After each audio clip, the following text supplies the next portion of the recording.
Chapter 71, You've made a lot of money. The Dogman mine owner collapsed.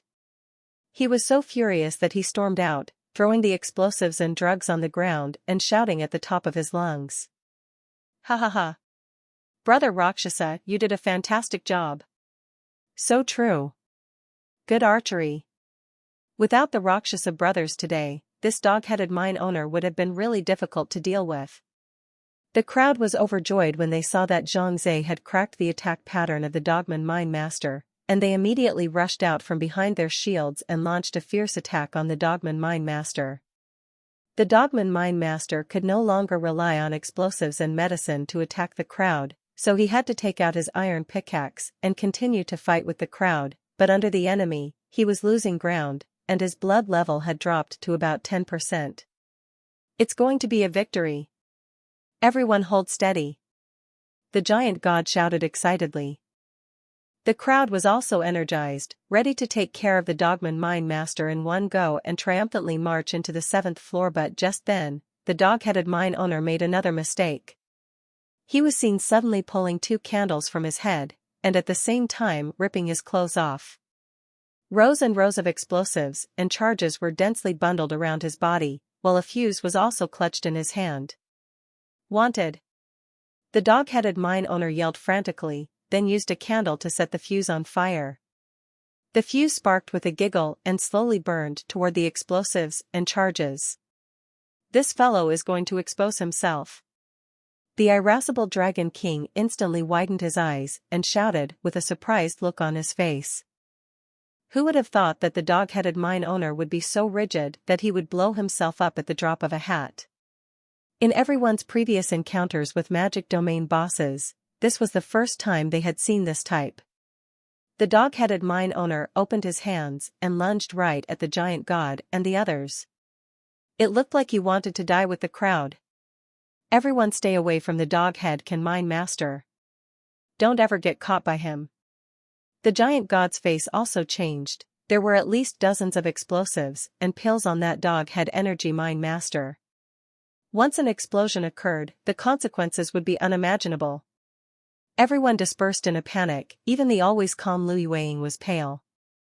The little princess of money was even more frightened and shrieking. One night, knowing Autumn was still using ice, wind and rain, wanting to trap the Dogman mine master and then let the Dogman mine master expose himself to death, but he didn't expect that his ice, wind and rain would actually have no effect on the Dogman mine master. What's going on here? Why can't you freeze him? The face of the one-night knowledge changed drastically, and his heart was filled with doubts, and now, the dog-headed mine owner's eyes were red and he lunged at the crowd like a madman. It was as if the scene had turned into an eagle catching a chicken, with everyone fleeing in terror while the dog-headed mine owner chased after them like mad. There was nothing Zhang Zhe could do to help as he stood on top of the hole in the ground, but he could only try to shoot at the dog-head miner with his bow and arrow, but the effect was minimal. Just as the crowd was fleeing the dog-headed miner in terror, the giant god suddenly turned around and put up his shield to actively meet the dog-headed man. Dogs! Come at your grandpa! The giant god roared. He went out on a limb to protect his fellow man. Megagarus! No! Boss! Don't go over there! Dangerous! Giant god, come back quickly! Don't be impulsive! The crowd was stunned. Although the giant god possessed a strong defense, it didn't mean that he would be able to survive the simultaneous explosion of so many explosives. But it was too late. The giant god's shield had been affixed to the dog-headed miner's stomach, and then the crowd heard a loud ground-shaking sound. Boom! The entire hole in the ground trembled violently. It was as if it was about to collapse. Stone dust rustled from overhead, and the crowd held their heads and ducked. The smoke and dust caused by the explosion instantly flooded the entire hole in the ground, and everyone couldn't see anything except the choking smell of smoke. Zhang Zhe saw with his own eyes that the giant god was engulfed by the fire of the explosion, and his heart sank. The power of this dog-headed miner's explosives and pills was not trivial. Even if the giant god's defense was superb, it would be difficult for him to be spared in the event that so many explosives and pills exploded at the same time. Under the hole in the ground, the few remaining people felt their way through the smoke in the direction of the giant god, while anxiously shouting, "Giant god! Where are you? Boss, don't scare us, say something. Cough cough cough. I'm here." Just when the crowd thought that the giant god had fallen, the giant god's voice came out from a corner, and everyone's hearts fell at once before they rushed over in the direction where the voice came from. As the smoke gradually dissipated, the giant god half sat on the ground, the shield tower on his hand and the armor on his body almost completely shattered, and he said with a bitter smile on his face, "This time, I've lost a lot of money. All the equipment on my body is shattered." One Night Knowing Autumn said without a trace of anger, "You're not losing a lot of money. You've earned a lot. Your equipment is no longer good enough to top your life." Money Little Princess was even more exasperated. "Boss, you were too reckless just now. If it is not your body defense is high enough, you are now forget about it. Angry me. Megumi. Next time you do that I'll break ties with you." The irascible Dragon King angrily threw his stick on the ground, though he still had a hint of celebration on his face. Lu Yueing also held her chest and let out a long breath, although she didn't say anything, her worry was overflowing. Zhang Zhe, who was standing at the entrance of the cave, saw that the giant god was unharmed and breathed a long sigh of relief in his heart, but he was surprised that the giant god's equipment had shattered in the explosion. But why was the giant god man unharmed? The giant god looked at the shield fragment in his hand, still looking incredibly sorry, and said, "This is an A-ranked equipment that I managed to get with great difficulty, but thanks to it, it helped me withstand a large portion of the damage, and a small portion of the damage was absorbed by me, which is a B-ranked armor, or else I might not really be able to see you guys anymore." Zhang Zhe heard the giant god's words and roughly understood in his heart. "I'm sure that although the weaponry in the magic realm doesn't have the concept of durability, it will break just the same when it reaches its limit. Just like the violent explosion just now, because the power of the explosives and medicines was too great and exceeded the capacity of the giant god's shield and equipment, they directly shattered, but they did their last duty and protected their masters. But despite this, the giant god's blood level dropped to around 10%, in a state of near death. That's why the little princess of money immediately replenished his blood level, while the rest of the few people protected him in the center to prevent any accidents. "Let's see what this damn dog-headed miner has popped." The little princess of money turned her head towards the direction of the Dogman Mine Master's corpse. Because the explosion was too intense, the Dogman Mine Master's corpse was blown apart, and the things he exploded out were spread out all over the place, probably about a dozen of them. There doesn't seem to be anything of value. Wait a minute, this is black gold ore. The little princess of money walked over to pick up the things one by one. Her mouth was complaining about it when she suddenly saw a black crystal on the ground. She immediately walked over to pick it up and cried out in surprise, "It's really black gold ore. Woohoo! Developed." When the crowd heard her exclamation of surprise, they all gathered around as well, passing around the legendary black gold ore they were looking at one by one. This is black gold ore. Sure enough, it's not quite the same as those ordinary ores. This thing is rumored to be over $1 million? Boy. No wonder that Falling Goose Fairy is guarding this place with her people to fight the boss. It's really lucrative. It's a shame that only one popped out. It would be nice to have a few more. You're too greedy. It wouldn't be worth so much if it popped out so easily. The crowd talked and talked, and at this time, Zhang Zhe put the rope down through the hole for the crowd to climb up. The crowd climbed down the ropes to the ground, when a stone door at the end of the cave emitted a piercing white light, and together with the key they had just obtained, they were able to enter the next level. "Boss, all these things are for you, you deserve the most credit." The little princess of money handed over all the loot to the giant god for him to handle. The giant god shook his head and said, "I can't win against the Dogman Mine Master by myself. Everyone gets credit for it, so the reward goes to everyone." When he finished, he was about to divide the stuff equally among everyone, but was stopped by everyone. One Night to Know Autumn said, "If it wasn't for you sacrificing your life to save us just now, I'm afraid that a mage profession with thin blood like Little Princess of Money and I would have died on the spot. so we don't want that share for the two of us. Money Little Princess also nodded her head in rare agreement. I agree with One Night Knowing Autumn's suggestion. If not for Boss we would have died long ago. It's too late to be grateful, leave the stuff to Boss. Grumpy Dragon King also refused the Giant God's request for distribution. He laughed and said, Giant God, we are all friends, there is no need to talk about these polite words, all the things you keep, it is just the right time to take it to exchange for money to buy equipment. Without this tank of yours in front of the top, a few of us can't play. Lu Yueying also nodded her head in agreement. She had always been a person of few words, but her attitude was resolute. The Giant God had no choice but to look at Zhongzhe again, who smiled and said, Boss Giant God, you can accept everyone's thoughts, your spirit of sacrificing yourself for others truly deserves to be rewarded, so don't be polite. Well, since everyone wants me to leave my stuff behind, I'll be polite. Turning back, I'll look around on the trading platform and pick a few weapons and equipment with excellent attributes to improve our strength, so that the next time we encounter a situation like this, we won't be in such a mess. The Giant God nodded and said. The battle was over, and although it had been a treacherous one, it ended unscathed, and the group took a break before heading to the next level. Passing through the stone door, the group found themselves in another cave, but this one was much more spacious and taller than the previous mines of the dog-headed men.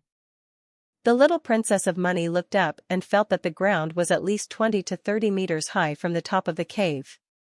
They felt as if they had arrived in an underground cave when the Giant God and Zhongzhe and the others appeared on the altar. The few adventurers scattered around also looked towards them, but their expressions were cold, and even fewer came over to greet them. This was normal. The further one advanced into the deep high-level demon region, the fewer the number of adventurers became, but the strength of the adventurers also became stronger and stronger. Each of these adventurers had extraordinary skills, and many of them held their talents arrogantly, basically not putting ordinary adventurers in their eyes, preferring to be alone, or they all had independent teams and circles, refusing to allow newbies to join them, so they always gave people a feeling of rejecting others. Another reason is that the magic domain personnel mixed. No one knows standing opposite you is a kind of person, coupled with the pitfalls, the secret sneak attack thing endless, also caused everyone to watch out for outsiders' vigilant mentality. So at this point in time, the importance of the team becomes even more apparent. Having a team of trustworthy teammates is rare in magic, as there are many people who make careless friends and end up dying at the hands of their own friends. We can only stop here today. When I go back and get my equipment together, we'll continue to open up the 7th layer of the demon realm. The Giant God said to the crowd with an apologetic face. We should, it's getting late now, we should also go offline and rest. One Night Knowing Autumn also said from the side. After the crowd greeted each other, they went offline. Just as Zhongzhe was about to go offline, he was suddenly called by the little Princess of Money. Rakshasa, do you have anything else to do later? The little Princess of Money looked at Zhongzhe with a smile on her face, but Zhongzhe felt that her smile was not innocent. It's still early, I don't have anything to do. After thinking about it, Zhongzhe replied. That's great. Half an hour later, let's gather at the 6th tier demon domain, you and I, and the Dragon King, the three of us will go together to earn extra money. When the little Princess of Money heard this, the smile on her face became even more intense. Earn extra money? Zhongzhe raised his eyebrows, somewhat not quite understanding what she meant. You'll know when you go online in a while, don't miss it. After saying that, the little Princess of Money waved her hand at Zhongzhe, and the person disappeared in place as she went offline. Zhongzhe was confused, and the Moonlight Bunny next to him said to Zhongzhe, Big brother Rakshasa, I know how the little Princess of Money earns extra money. Oh? Tell me. Zhongzhe curiously looked at Moonlight Bunny, only to hear her say, just now, she and Grumpy Dragon King have been discussing about going back to the upper level to steal the ores from the Dogman absentee. They said that a piece of ore can be sold for $10,000, and if they steal 100 pieces in a night, that would be $1 million. I knew. Zhongzhe sighed helplessly. He now finally understood what the little Princess of Money called earning extra money. It turned out to be to steal ore. As for why he had pulled him on, Zhang Zhe estimated that he must have wanted him to use his bow and arrow to shoot the candles above the heads of those dog-headed miners, so that the dog-headed miners would become blind with their eyes open, and it would be more convenient for them to steal the ores. Forget it, I'm idle anyway, so I'll go with them, Zhang Zhe said. Then I'll come too. The Moonlight Bunny's eyes lit up and said with a smile, wherever Big Brother Rakshasa goes, I'll go. Alright, but you have to be safe. Zhang Zhe stroked the Moonlight Bunny's head and instructed, this time, without the giant god in front to protect us, we can only rely on ourselves, so don't leave my side. Chapter 72, Earning Extra Money. Moonlight Bunny nodded obediently. In fact, the age difference between Moonlight Bunny and Zhang Zhe wasn't much, the two were the same age, both turning 18 this year and entering the magic realm at the same time. It's just that Moonlight Bunny has a relatively young birthday, plus the fact that the person is very petite, so it gives the impression that she's very young. Zhang Zhe got offline after saying goodbye to Moonlight Bunny, and the first thing he did was to log on to the Magic Realm's trading platform and start searching for his favorite weapons and equipment. The volume of transactions on the trading platform is huge every day, and the amount of money flowing through the water alone is said to be in the hundreds of billions. Zhang Zhe directly logged in using his own account and then started browsing by category. My weapons are S-rank equipment, so the weapon piece is out of the question. Zhang Zhe rummaged through the defense trading area, and he sifted through the high-grade equipment, sifting through them and picking them up one by one. Class A armor. This defense is good, but it's steel armor, so it's not too easy for me to move around in it. Well, this leather armor is B grade, but it adds 2 points of agility value, so you can consider getting it. These boots are not bad either, S grade. I'll go. It actually costs $20 million. Pull out. After browsing around, Zhang Zhe picked 4 pieces of equipment, a grade B leather armor, a grade A belt, grade A boots and a grade B glove. At the same time, Zhang Zhe also picked out an equipment for the Moonlight Bunny, an S-ranked boot that increased the dodge effect by 20%. As a matter of fact, S-rank equipment was all very expensive. There was basically nothing below $10 million. As for S-rank equipment and above, the price was even higher. And the quantity is extremely rare. Zhang Zhe rummaged around for a bit, and the entire trading platform only had roughly 3 pieces of S-rank or higher equipment, each of which started at $100 million. Not the super rich, can't afford it at all. However, the S-ranked boots that Zhang Zhe had picked for Moonlight Bunny only cost a total of over $6 million, and the reason why they were so cheap was because the boots only had such an evasive effect and nothing else. But even so, it was much stronger than all other equipment of the same type in terms of attributes.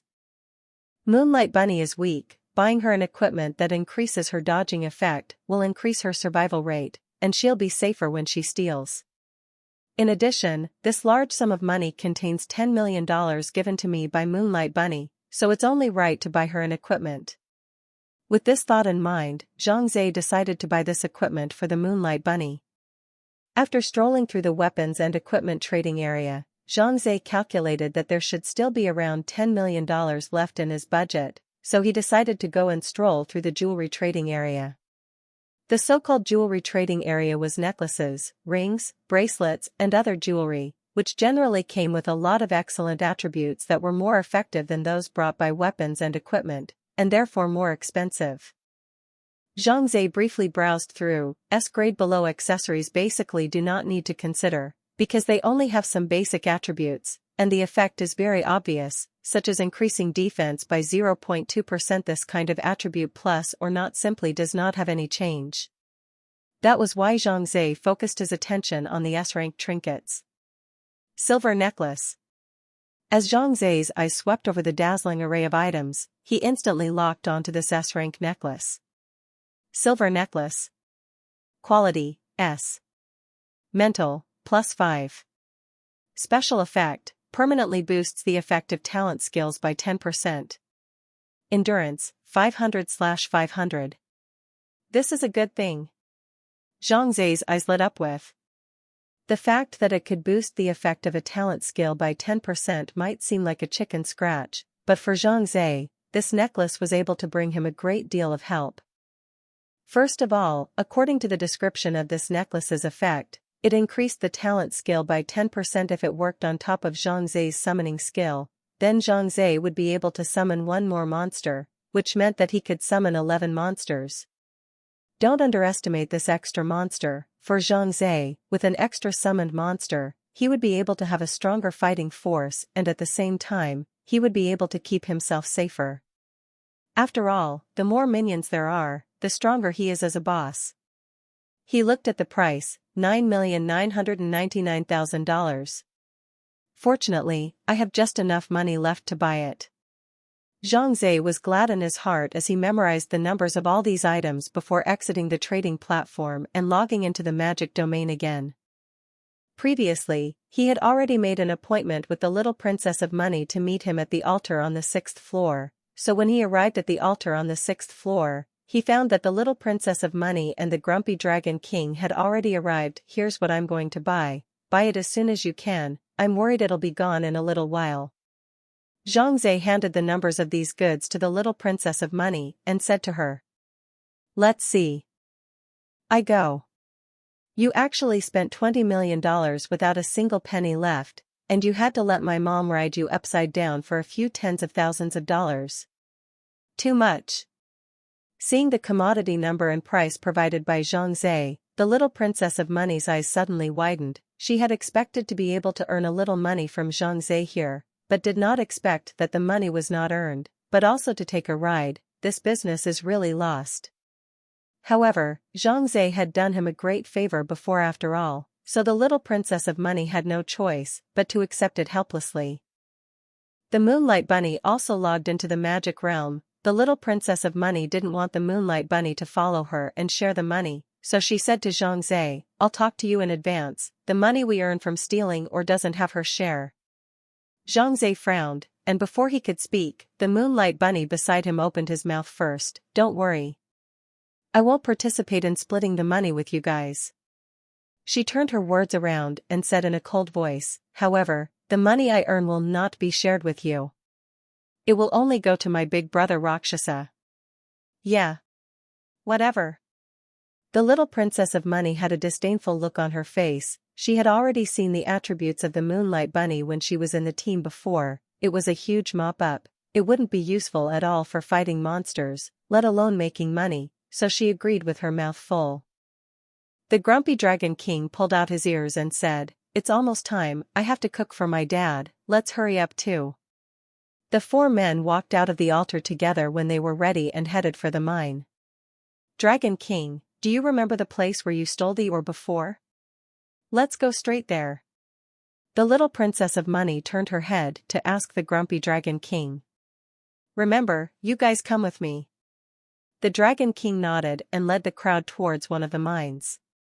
The four of them advanced towards the mine, and without going far they encountered a few dog heads. Zhang Zhe was the first to strike and knocked out the dog head's candles, and the Grumpy Dragon King rushed up and swung his iron rod to give it a thump. Zhang Zhe was cooperating with the attack from afar, and the little Princess of Money was responsible for the logistical support work. The three of them did work together quite well. Moonlight Bunny stood next to her. She looked around and realized that there was no danger. She suddenly rushed up and circled around the dog-headed miner twice, then ran back. "That what a rabbit. Don't come to my place to make trouble. Watch out for the dog-headed man's hate pulling on you, I don't care." The Dragon King shouted in annoyance. He hated it when someone messed around when he was fighting monsters. It would disrupt his rhythm and distract him. "Don't worry, I'll protect myself. I'll bear the consequences myself if something really goes wrong." The Moonlight Bunny hid behind Zhang Zhe and shouted a few words at the Dragon King. Other people didn't know what the hell Moonlight Bunny was up to, but he and Zhang Zhe knew it by heart. "You girl. Went to steal again, right?" Zhang Zhe asked in a low voice, with a helpless face. He. Have nothing to do, I also earned some extra money," the Moonlight Bunny said with a smile. Zhang Zhe could only shake his head in helplessness. There was no excuse for the Moonlight Bunny to do so. After all, the little Princess of Money had just said that she wouldn't give the Moonlight Bunny a share of the money, so it was only natural for the Moonlight Bunny to be self-reliant and steal to make money. It's just a little too dangerous. After all, when she steals things from monsters, she draws their hatred to herself.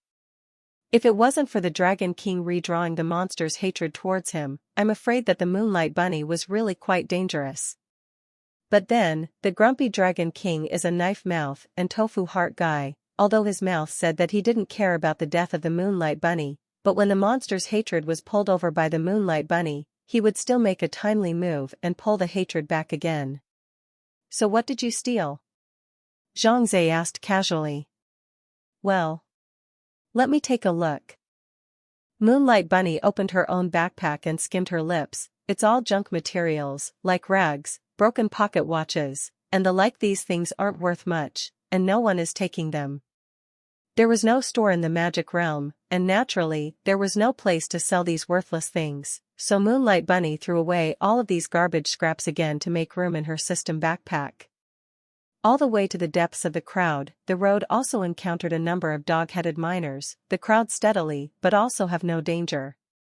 However, every time he encountered a dog-headed miner, Moonlight Bunny would go up and touch a few, but unfortunately, most of them were garbage scraps, and occasionally, he would get a few materials with grades, but they weren't much better, so in the end, Zhongzhe stopped asking. It's just up ahead. The grumpy Dragon King stopped and turned his head to the little Princess of Money and Zhongzhe. This is where I stole the ore last time, but there are a lot of dog heads here, so be careful, and don't lure a whole bunch of them over like I did. The little Princess of Money sneered, we're not going to be as stupid as you. Who are you calling stupid? Stinky girl. The irascible Dragon King glared at once, with a disgruntled face. The little Princess of Money stopped talking nonsense with him. Her eyes looked into the distance, only to see that it was a relatively spacious mine cave. Inside there were about a dozen dog-headed men working diligently. The iron picks hitting on the stone walls of the mine made regular clanging sounds that echoed in the empty cave. In the open space in the center of the mine, there were 3 or 4 burlap sacks that had been filled with ore, and there were also some ore that was scattered randomly on the ground because the sacks couldn't fit, developing a tantalizing sheen under the faint glow of the torches. Ore.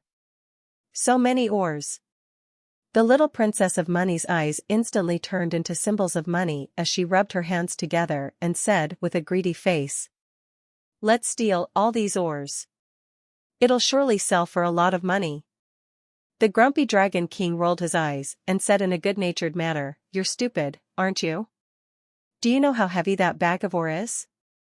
The last time I stole a piece of ore, it felt like it could weigh more than 20 pounds. That bag full of at least 100 pieces, that's over 2,000 pounds.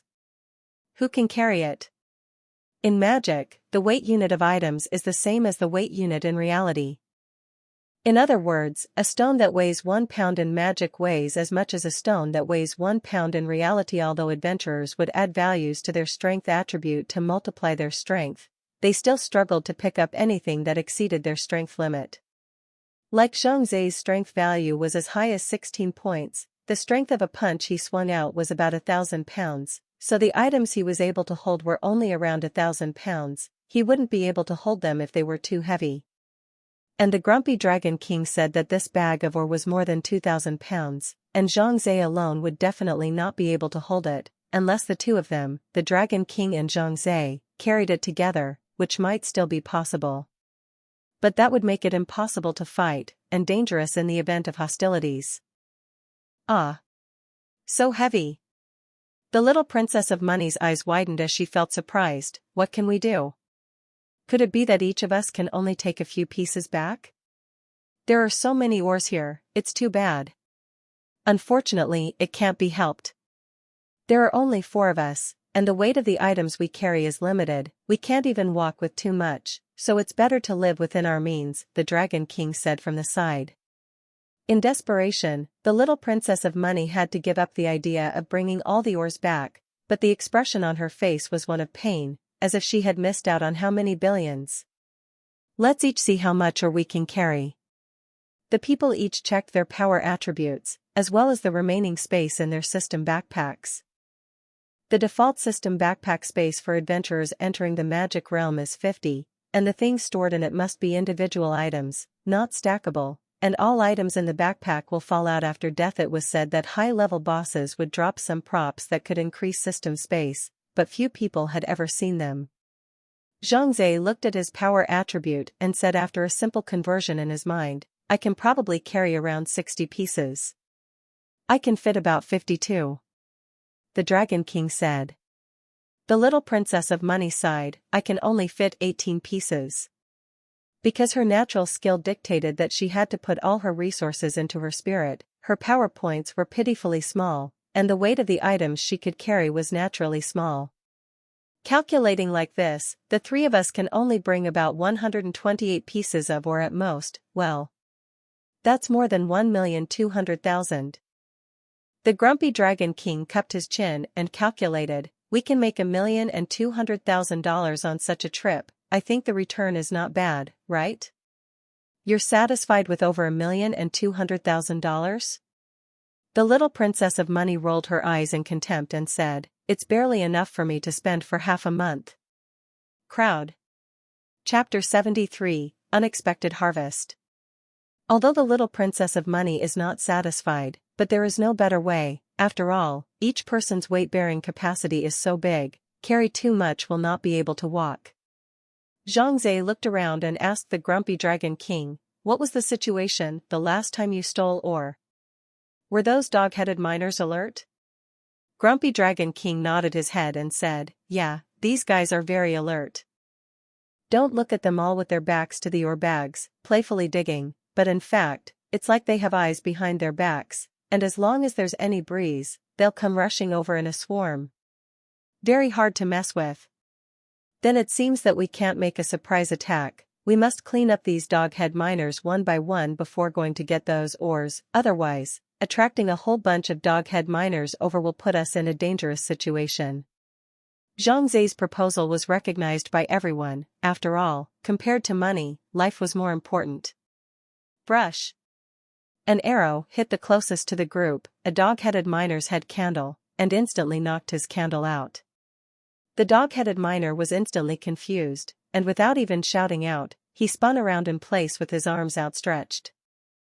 However, since there were other dogman miners around him, the crowd did not dare to get too close for the time being, and could only rely on Zhangzhe's bow and arrow to shoot at the dogman miners one arrow at a time. Fortunately, the dog-headed miner sensed the location of Zhangzhe's attack and actually walked slowly over this way, and hadn't alarmed his other companions, which made everyone feel relieved in their hearts. Only when the dog-headed miner went far enough away from his companion did the grumpy Dragon King rush out and unleash a fierce attack on the dog-headed miner. With the cooperation of the crowd, the dogman miner was quickly taken out, so the crowd resumed their old trick and began to deal with the second dogman miner. This method was not very efficient, but it was better than safe, and it took the crowd about an hour to finally clear half of the mines of the dog-headed miners. The crowd sat down to rest for a while, recovering their blood and strength in the process. It's so exhausting. The grumpy Dragon King wiped his sweat. He was the one who fought together with Lu Yueying before, so he didn't feel much tired, but now, he was the only one at the front, and although Zhangzhe could assist remotely from the back, the damage value still couldn't be compared to that of Lu Yueying, so the main attacker was still the Dragon King himself alone. The little princess of money glanced at the Dragon King and suddenly spoke, after stealing the ore and selling the money, I'll treat you to dinner. Eating? The grumpy Dragon King froze for a moment, looking up and down at the little princess of money as if he had discovered a new continent, and his strange eyes made the little princess of money get a little unnatural. What are you looking at? Never seen a beautiful woman before? The little princess of money blushed slightly and put her head to the side, saying without a good mood. Hee, is this the sun coming out of the west today? You, a penny-pinching miser, actually want to treat me to dinner? Did I hear you right? The irascible Dragon King laughed and said with interest, you heard wrong. I didn't say please. The little princess of money grunted angrily and turned her head away from the irascible Dragon King. The Dragon King didn't care, still laughing there as if he had heard something very interesting. The Moonlight Bunny sat aside with Zhangzhe, and she suddenly said to Zhangzhe, Big brother Rakshasa, after we separate from the two of them in a while, I have a good thing to give you. What is it? So mysterious? Zhang Zhe asked with a slight smile. The Moonlight Bunny mischievously blinked her big eyes and said with a smile, "It's a secret, I won't tell you yet. I'm going to give you a surprise." All right. Zhang Zhe smiled back and said, "Since you gave me a surprise, I'll turn around and give you a surprise as well." The crowd rested for a while, then stood up and continued to fight the monsters. After all, there was not much time left for everyone to be able to stay in the magic realm. If they exceeded the time limit, they would probably be kicked out of the magic realm, and by then they would have lost all their efforts. After another half an hour of fighting, the dog-head monsters in this mine were cleared out, and the crowd's eyes turned to the center of the mine on top of the burlap sacks filled with ore. I still feel that it's a pity that we've gone through so much effort and cleared all the monsters here, but we can only take away more than 100 pieces of ore, and there are still several bags of ore left. Money Little Princess sighed repeatedly, an extremely reluctant look appearing on her face. The Dragon King on the side had already started loading ores into his system backpack as he said, "Don't dawdle. Let's hurry up, in case someone comes later, they might grab these ores with us." The little Princess of Money looked around and suddenly her eyes lit up and said, "I have an idea. We can hide these ores. When we come back next time, we can just come and get it without having to fight these dog-headed miners." The crowd froze for a moment, thinking that her idea wasn't bad, but where to hide the ores was a question that needed to be considered. As good as the little Princess of Money's idea was, it wasn't easy to find a safe and secretive place to hide the ore. Because this mine was so empty, there was nothing to hide, so a few people circled around and ended up returning disappointed. "I think it's better to forget about it.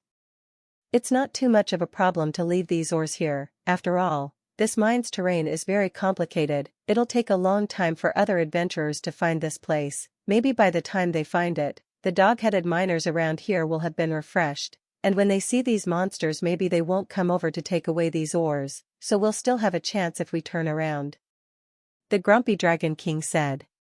Now there is really no other way, can't take it, no place to hide it, so the little Princess of Money had to nod her head and agree. The group retreated back to the 6th level of the altar the way they came. They had just returned to the altar here when they saw 2 adventurers here yelling, recovering black gold ore at a high price. Each piece of black gold ore is traded at a platform of more than $500,000. Don't hide and choke if you have the goods, take it out quickly. That's right. It's a great opportunity, we only need $10. Collect the full amount and we'll be on our way. Don't miss it, everyone. Many adventurers were attracted over by their voices, but a rare ore like black gold ore was so rare that most people had never even seen it before, so many of them were just watching from the side. The little Princess of Money walked over to the 2 adventurers and asked, "Big brother 2, I don't have any black gold ore, will ordinary ore do?" The 2 adventurers waved their hands after hearing this and said, "No way sister, we only accept black gold ore." The little Princess of Money felt strange and asked, "You merchants are so strange, my ordinary ores can also be sold for a price, so why don't you accept them? Does it have to be black gold ore? It's too rigid, isn't it?"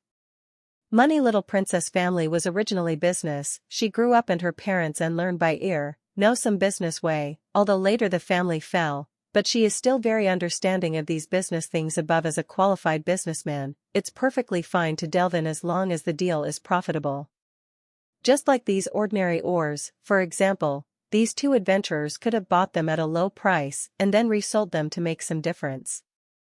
It's a slim profit, but it's meat after all, and you shouldn't just miss out on it. That's why the little Princess of Money thought that these 2 adventurers wouldn't do business. "Maisie, actually, the 2 of us are not merchants." One of the adventurers shook his head with a bitter smile and said, "We were commissioned by someone to come here specifically to acquire black gold ore, and our client said that he only wanted black gold ore, so we could only do as we were told." The other adventurer also said, "So don't give us a hard time, sister, if you have black gold ore now then immediately we'll make a deal, if not then please get out of the way and don't interfere with the 2 of us working." The little Princess of Money skimmed her lips and turned around to walk aside, and Zhang Zhe and the others also felt curious, wondering who these two adventurers were actually working for.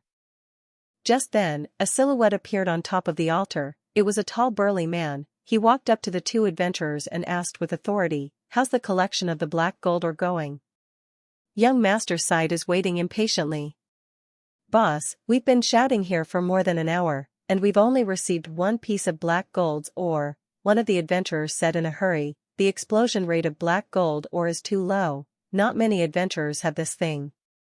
That's why we haven't received 10 black gold ores yet." "What? You two are really trash." The tall, burly man didn't even want to listen to the two of them explain, splitting his head and giving them a scolding.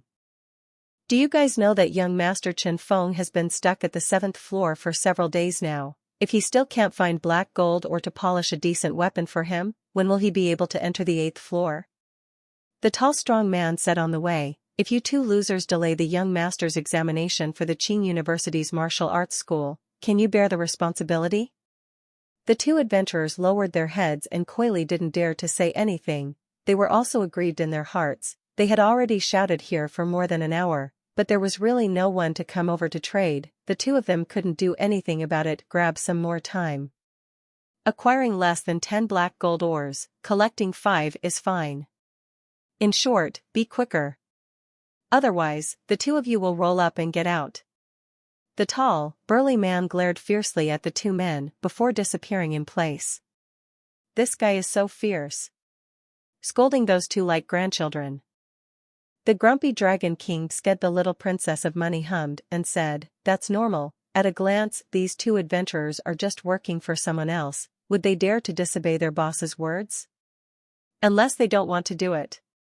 Zhang Zhe was on the side but silent. The name of Chen Feng he naturally would not forget. It was the guy who bullied his sister in the Yunding clubhouse. At that time, the two also had a few moves on the spot. Although Zhang Zhe had the upper hand, it was also by virtue of the speed advantage that he had, and Chen Feng accounted for an even split. Now it was hard to say what the outcome would be if the two were fighting against each other.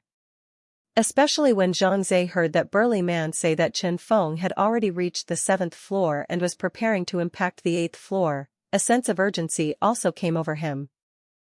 This Chen Feng is also a powerful guy. He has S-rank natural skills and also has some hatred with me. In the future, if both of us enter the Qing University martial arts school, sooner or later, we will still clash. I have to rush to become more powerful before he does."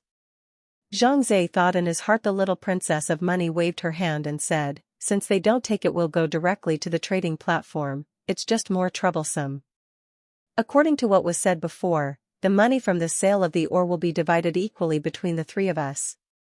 "Rakshasa, are you still unable to accept the transfer?" Zhang Zhe nodded and said, "Yes, it still can't be transferred." "Let's do this. You help me look at the trading platform. If there is a Dead Realm invitation, you help me buy it. If not, this money will be temporarily deposited here." The little princess of money raised her eyebrows and said jokingly, "You trust me so much? Aren't you afraid I'll embezzle your money?" "Not afraid." Zhang Zhe smiled slightly. "Although I don't quite trust you, I trust the Dragon King. You are his friend. Your character shouldn't be that bad." "Cut." The little princess of money exempted pursed her lips, turned her head without saying anything, and directly went offline. "Brother Rakshasa, I'm going to go offline as well. I'm going to get scolded if my old man doesn't get a hot meal after work. See you later." The Dragon King waved his hand at Zhang Zhe before going offline as well. "Bunny, you go back and rest as well." Zhang Zhe turned his head to look at the Moonlight Bunny beside him and said with a smile, "This matter of you wanting to go to the 30th floor of the demon domain cannot be rushed, at least until I become stronger." "I know, Brother Rakshasa, I will be patient." The Moonlight Bunny nodded to Zhang Zhe, and suddenly, she initiated a trade request to Zhang Zhe. Zhang Zhe froze for a moment, and after accepting the application, he saw that Moonlight Bunny had placed a black gold ore in the trade bar. "Black gold ore? Where did you get it?" Zhang Zhe reacted after asking. The Moonlight Bunny did not participate in the battle, and the high probability must be that she stole it from those dog-headed miners. As expected, a smug smile appeared on the Moonlight Bunny's face as he said, "I stole it from a dog-headed miner." In fact, I didn't expect to actually be able to steal black gold ore. I originally thought it was just an ordinary trash material. I was too lucky. Your luck is really good. Zhang Zhe smiled and nodded his head. He and the little princess of money and the Dragon King had fought all the way to the Doghead miners and hadn't popped out a piece of black gold ore anymore. This little girl had actually stolen something to steal a piece of it. She was really lucky. To the core. Zhang Zhe did not click to agree to the trade as he said to Moonlight Bunny, keep this black gold ore for yourself, exchange it for money or equipment. The Moonlight Bunny shook his head repeatedly and said, no, no, no, no, I'm going to give this black gold ore to you, Big Brother Rakshasa. Chapter 74, Dr. Yang. You've already given me $10 million before, that's enough money to pay my reward, you don't need to give me anything else. Zhang Zhe objected. The Moonlight Bunny, however, said, Big Brother Rakshasa, I am also giving you the black gold ore because I hope that you will be able to improve your strength as soon as possible, and when you become stronger, you will be able to take me to the 30th floor of the demon domain faster, and I will be able to meet my father faster, so giving you the black gold ore is also out of my own interest, so please don't reject it anymore. Well then, I'll take it for now, it's kind of like I owe you a favor. Zhang Zhe agreed after thinking about it. Although his S-class weapon had good attributes, its level was too low and its damage wasn't high. It was fine to use it now, but if he entered a higher tier of the demon realm in the future, I'm afraid that it would become more and more difficult to fight the monsters. If he could strengthen his equipment a bit, Zhang Zhe felt that he would be able to utilize this S-rank weapon more so. He agreed to Moonlight Bunny's request. The two of them chatted for a few moments, and then Moonlight Bunny bid farewell to Zhang Zhe and also went offline to rest. Zhang Zhe took one last look at the two adventurers and went offline as well. Returning to his bedroom, Zhang Zhe opened his bank account, which already had nearly 7 million deposits in it, which was the income that Zhang Zhe had earned through various means in recent times. It's really like a dream. Half a month ago, I was still worrying about the rent for my sister's artificial kidney, and in the blink of an eye I already have $7 million in savings. Zhang Zhe let out a long breath. It's all due to the fact that I've obtained the SSS grade super talent. Without this powerful summoning technique, I'm afraid I would have been forced into a desperate situation. Zhang Zhe shook his head and laughed in his heart. What am I lamenting about here?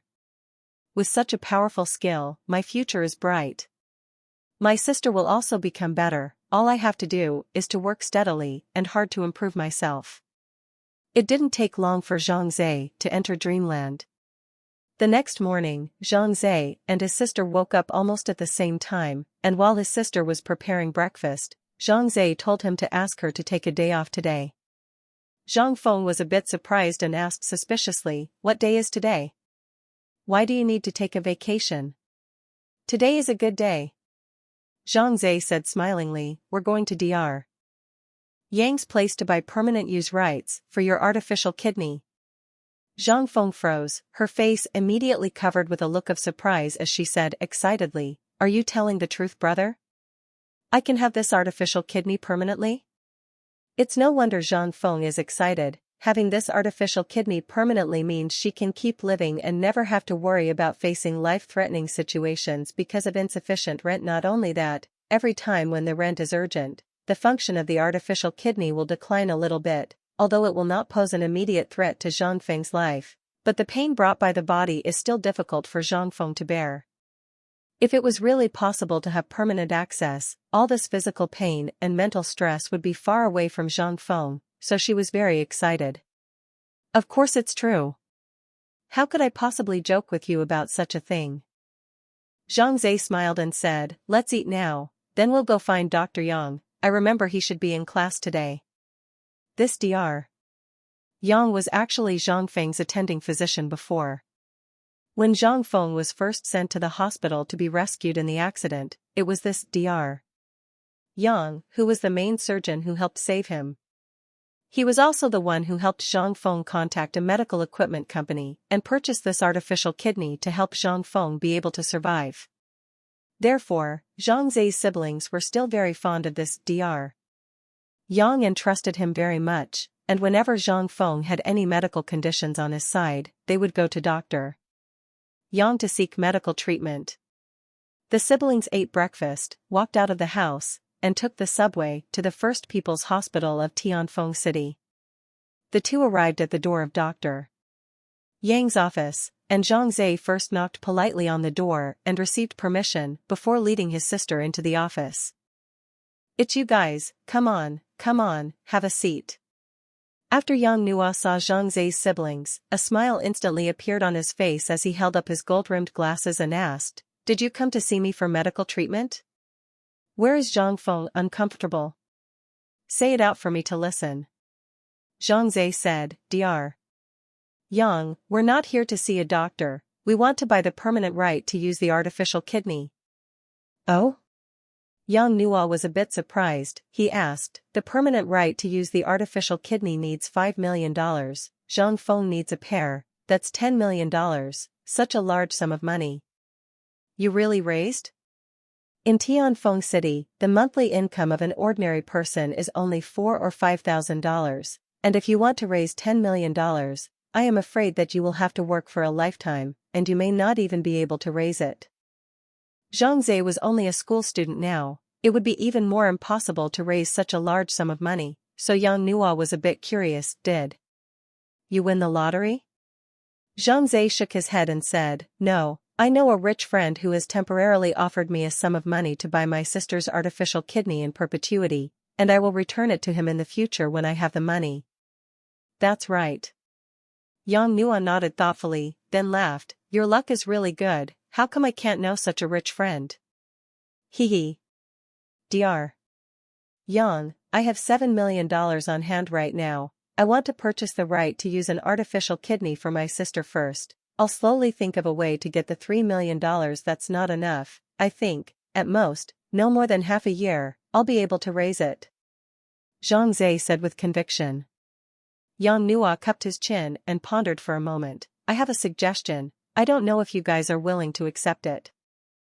Zhang Zhe raised his eyebrows and asked, "What advice?" "Dr. Yang, go ahead and say it." "Well, it's about the artificial kidney that Zhang Feng is currently using." Yang Nuo said, "I got some industry news. For Zhang Feng to provide artificial kidneys of that medical equipment company, is now developing a more advanced, more excellent artificial kidneys. The effect is several times stronger than Zhang Feng is now using. However, the price is also several times higher."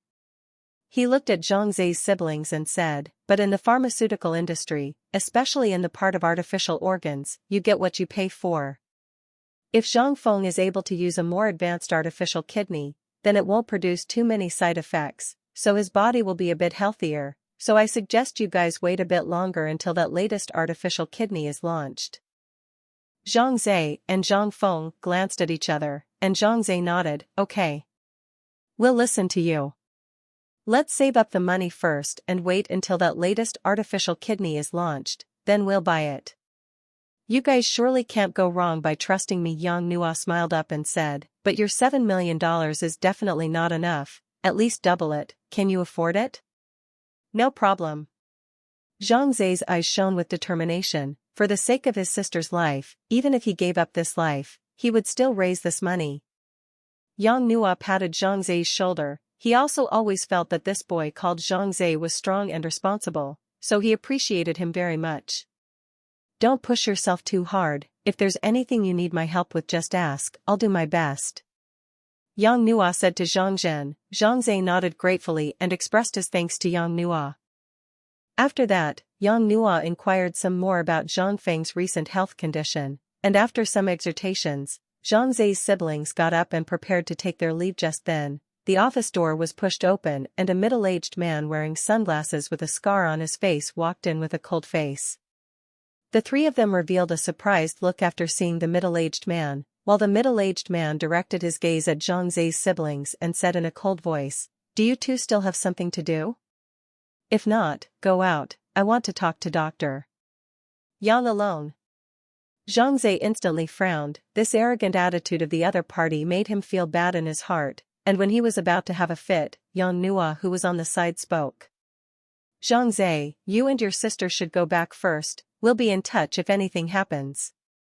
After hearing Dr. Yang's words, Zhang Zhe could only keep his anger down. After all, this was Dr. Yang's office, he couldn't fight with others here. All right, Dr. Yang, if there's anyone ungrateful who wants to bully you, just come to me. Zhang Zhe stood up and clenched his hands into fists, also staring at the burly man with a pair of icy eyes as he opened his mouth. Hee, don't worry, it's fine. Yang Nuo patted Zhang Zhe's shoulder and sent the siblings out of the office. The door to the room closed, and Yang Nuo's gentle and elegant expression changed immediately, and a grim aura emanated from him. What is it that you want from me? Yang Nuo asked to the strong man, who respectfully bowed his head and said, Chief, the Aurora headquarters side conveyed instructions for us to make a big thing in the magic domain in the near future. Zhang Zhe and Zhang Feng were talking about the new artificial kidney while riding the subway back home. The siblings' hearts were sunny and hopeful for the future. Since it was still early, Zhang Zhe and Zhang Feng took a rare trip to the shopping mall in the afternoon after having lunch to buy some daily necessities before. When the family was in bad condition, the two of them only went there once in a month or two, and they purchased all the expired goods that were discounted and reduced in price in the mall, so that they could save some spending money. Now they could let go and buy because Zhang Zhe had the ability to earn more money, and he didn't want himself and his sister to continue in the tight life they had before. Zhang Feng was still a bit put out, especially when she saw that Zhang Zhe had picked out a few pieces of thousands of dollars clothes and shoes for her. The little girl waved her hand repeatedly, stating that the clothes did not look good and she did not want to wear them. In fact, Zhang Zhe understands in his heart, where is the sister who thinks that the clothes are not good, obviously think that it is expensive, do not want to buy just these clothes and shoes. Every time the two came to the shopping mall, my sister had to come over to take a look and touch them, and that expression of fondness didn't fool anyone at all. So Zhang Zhe could not help but forcefully make the decision to spend money to buy these two clothes and shoes and then give them to his sister. Zhang Feng couldn't argue with Zhang Zhe and had to accept it, but from the happy expression on her face, it was obvious that she was heartily happy. Sister, with brother here, we will never have to worry about money again. You can also enjoy your life to the fullest, and brother will do his best to give you a better life. Zhang Zhe touched Zhang Feng's hair and drowned him. Zhang Feng's eyes reddened, hugged Zhang Zhe and choked, Brother, thank you brother. Such a big girl still crying, are you ashamed? Zhang Zhe laughed and helped Zhang Feng wipe away her tears. The brother and sister duo carried a large pile of goods and set off on their way home. Back at home, Zhang Feng hummed a little song as he cooked and cooked in the kitchen, while Zhang Zhe was idly flipping through the hot news on his cell phone. According to the center radio station of the Great Summer Country, after the detection of the Ministry of State Security, there is a group of criminals are lurking in our country, looking for an opportunity to do damage. Please raise the vigilance of the general public, and immediately report the discovery of suspicious people. James, the leader of the M country, spoke at the United Nations General Assembly, stating that he wanted to unite all the countries of the world to defend against the invasion of the monsters in the Magic Cave, and that in order to show its sincerity, the M country would lower the cost of renting high-level magic domain powerhouses, and could even provide help to those weaker countries free of charge. However, it was also reported that although the M country has expressed its goodwill on the surface, it has secretly attached many harsh conditions, such as asking those weak countries to provide more food and materials to the M country in exchange, and if they don't satisfy his demands, all of the things that were said before are just empty talk. The city reports that in order to raise money for the city's impoverished children, Li Zihao, chairman of the Mountain River Group, will be holding a charity auction in the near future, at which time there will be a lot of precious antiques and cultural relics showing up, which are all left over from the olden times, and are rare to see nowadays. The proceeds from this charity auction will all be used to subsidize the lives and studies of children from impoverished families, and Li Zihao, chairman of Shanha Group, said that as a native of Tianfeng City, he naturally wants to make a small contribution to his hometown folks. After dinner, Zhang Feng happily hid in her room and tried on her beloved clothes and shoes. While Zhang Zhe prepared to enter the demon domain, once the time was up, he tapped the back of his hand 3 times and his entire body disappeared in place. The scenery in front of his eyes suddenly changed, and Zhang Zhe appeared on the altar of the 7th level of the demon domain, and when he looked around, he was surprised to find that there were actually a lot of people here, and all of them had a tense and terrified look on their faces. What's going on here? Zhang Zhe was puzzled in his heart, and suddenly he spotted Lu Yuan and the others, along with Lu Yuan's 6th uncle Raging Wind chasing after them. How did Uncle Six get here? Zhang Zhe's mind was clouded with suspicion, so he also walked over and greeted the crowd. Hi. Long time no see, brother Rakshasa. After seeing Zhang Zhe, Raging Kill Wind Chaser took the initiative to greet Zhang Zhe with a smile. He had a good feeling about Zhang Zhe, so he was extraordinarily enthusiastic after meeting him. Hello Uncle Six, what's going on here? Why is everyone staying at the altar and not going out to fight monsters? Zhang Zhe asked strangely. Chapter 75, Dangerous Murderous Maniacs. Before Angry Kill Wind Chaser could open his mouth, the grumpy Dragon King next to him said angrily, "Don't mention it. I don't know where a group of crazy people came from, killing everyone they see. And they are all so powerful that ordinary adventurers are no match at all. I heard that a dozen people have already died." Zhang Zhe instantly frowned as he looked towards Raging Kill Chaser, and he heard Raging Kill Chaser say, "Indeed, the Ministry of State Security has already joined forces with the Magic Domain Administration to send a large number of strong magic domainers into the magic domain to maintain order, and what we know now is that there are several of these criminals in every layer of the magic domain, and their goal is very clear: to kill those who have fallen behind, the weakest of the adventurers. We seriously suspect that these guys are organized and systematic in their crimes, and maybe they're up to something else behind the scenes, but right now we haven't caught a single one of them, so there's no way to know." Rage-killing Wind Chaser said to Lu Yuan and Zhang Zhe and the others, "You guys shouldn't enter the demon realm for the next few days. After we've taken care of things over here and driven all these people away, you guys will come back to the demon realm to fight the monsters, or else it'll be too dangerous." No. When the crowd heard this, they suddenly looked sad, and now everyone was scrambling to improve their strength as soon as possible, leading to the highest level of the demonic domain. But now they were disrupted by this group of criminals, which really depressed them. But there was no way around it. They couldn't risk their lives to fight against these experts, could they?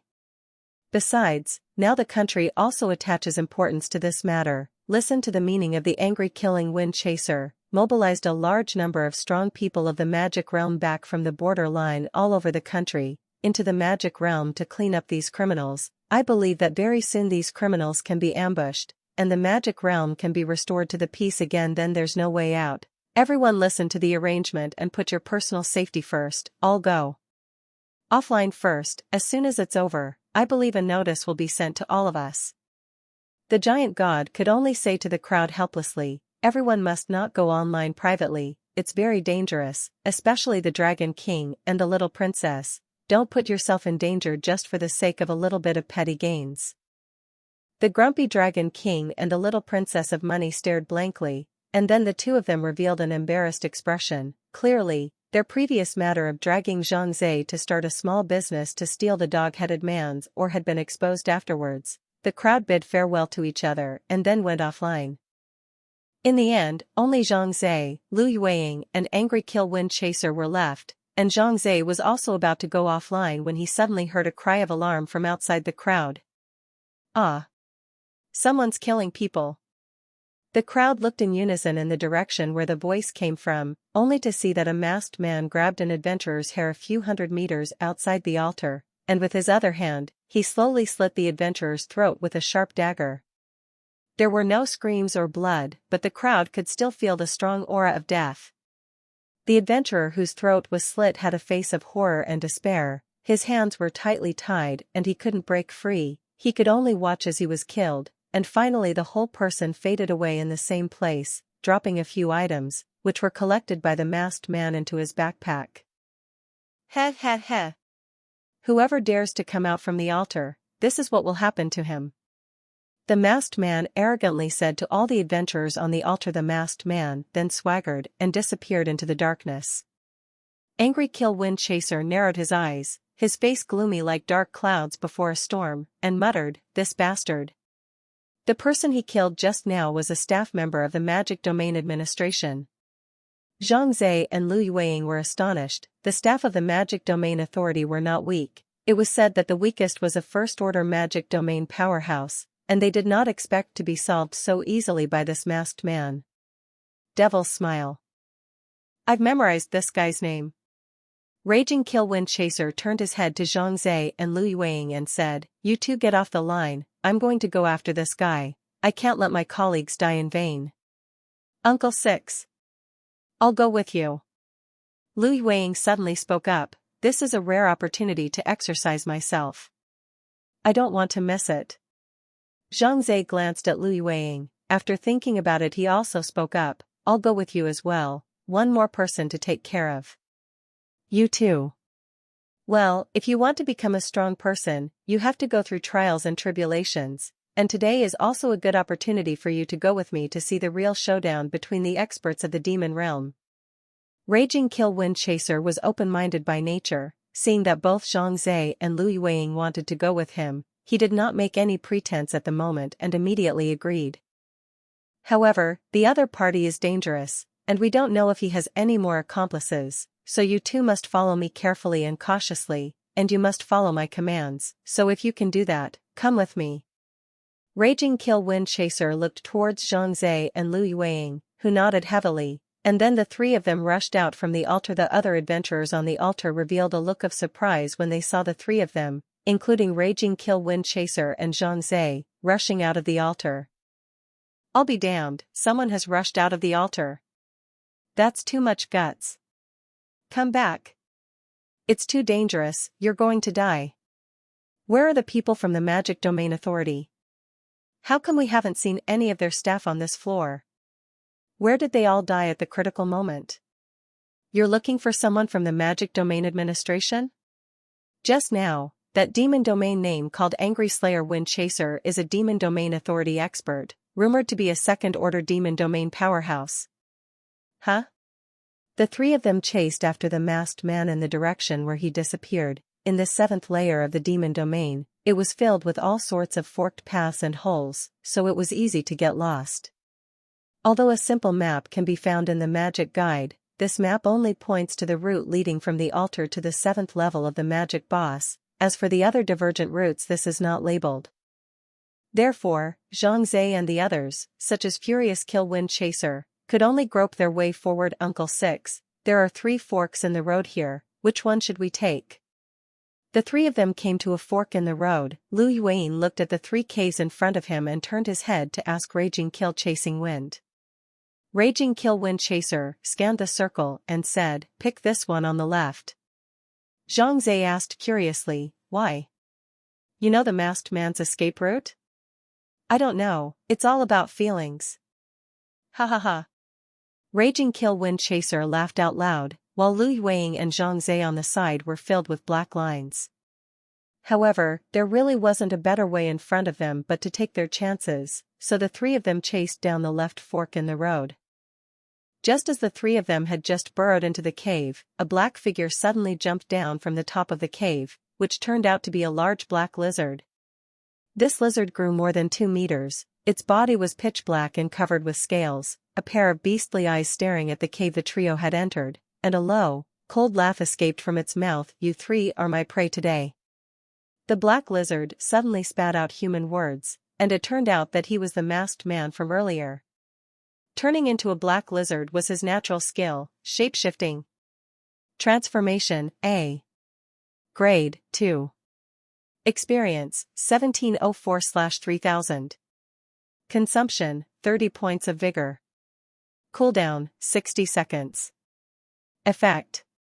You can transform into a monster and increase all attributes by 10% for 60 minutes. Remarks. Level 1 Transfiguration, all attributes increased by 5%. Level 2 Transfiguration, 10% increase in all attributes. Level 3 Transfiguration, 15% increase in all attributes. Level 4 Transfiguration, all attributes increased by 20%. Level 5 Transformation Technique, all attributes increased by 30%.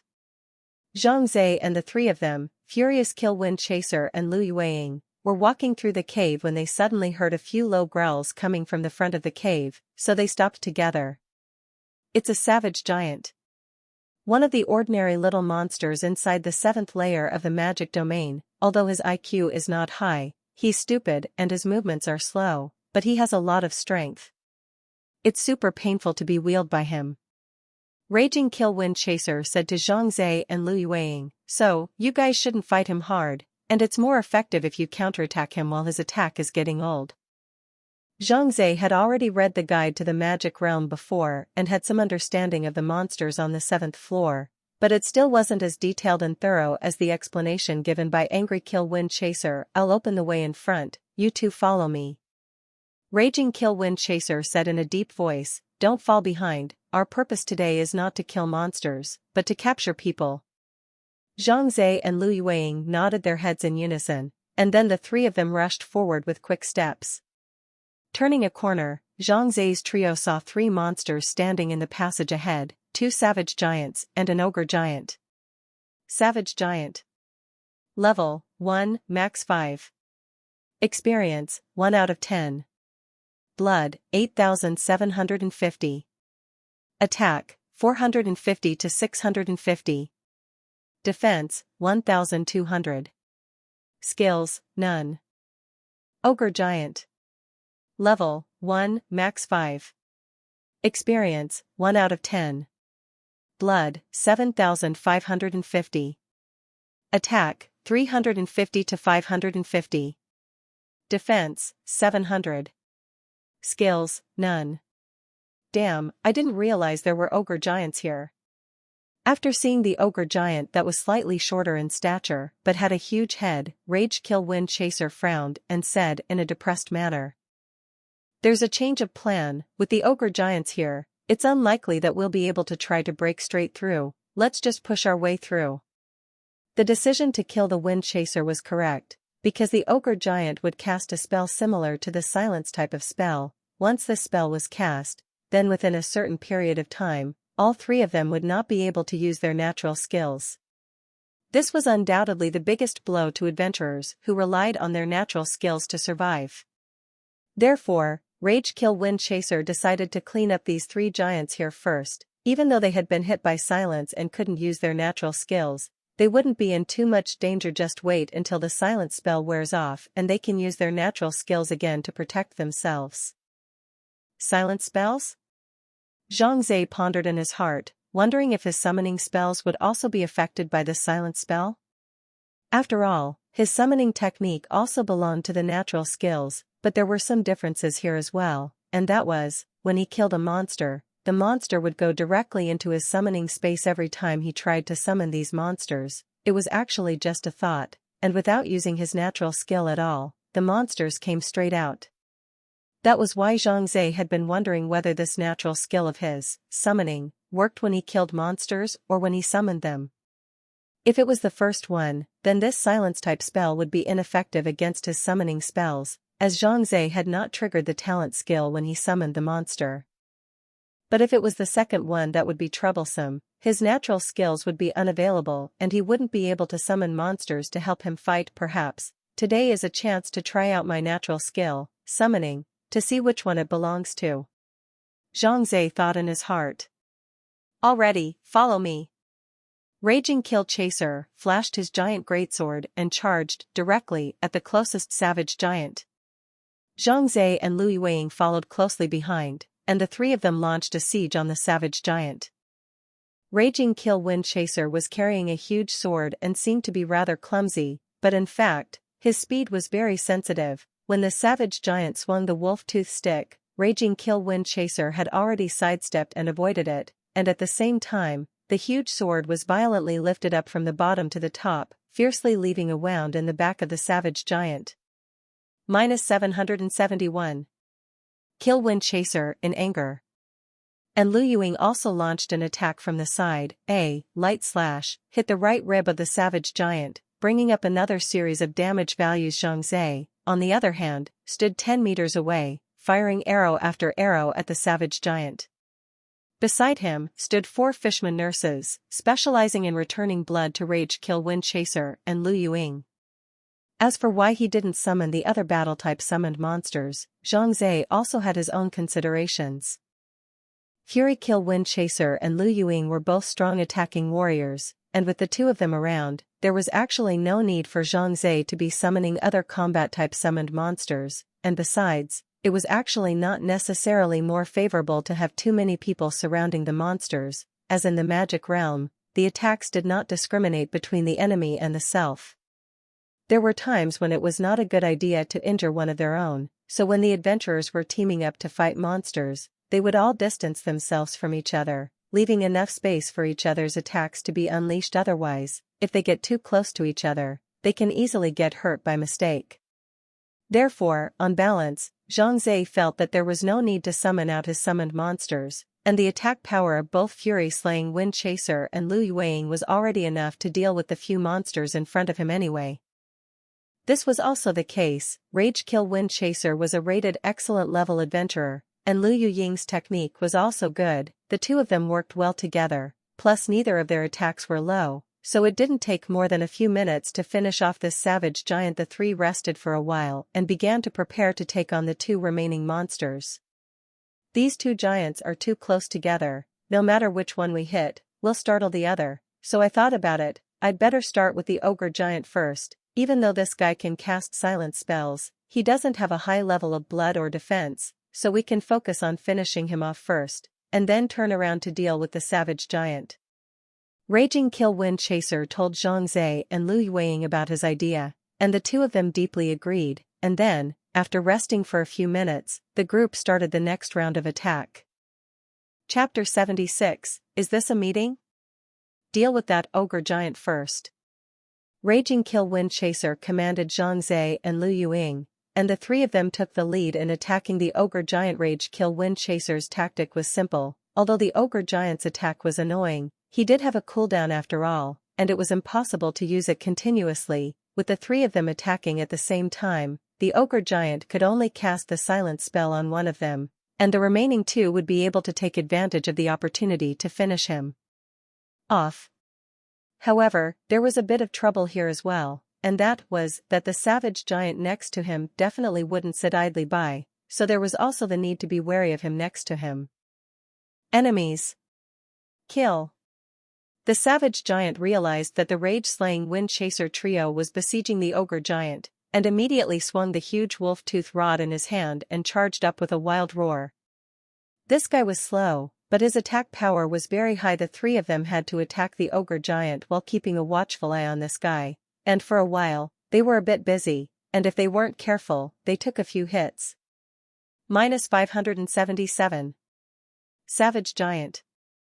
Zhang Zhe was unfortunate enough to be hit, and when he saw the damage value, he frowned. That's a lot of damage.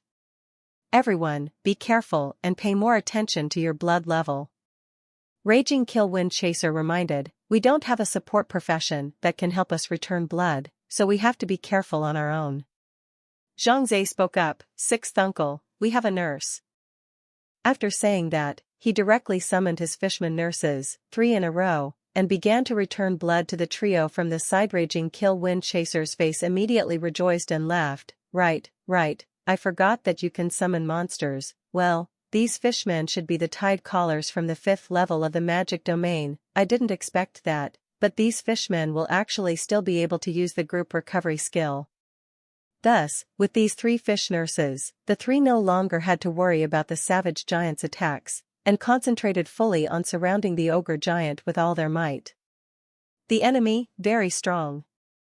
The ogre giant was being beaten back by the 3, he suddenly aimed at Lu Yuing and mouthed the words, then a black light burst out from his hand, and all of a sudden, unleashed a silent spell on Lu Yuing. Ah! I can't use my skills.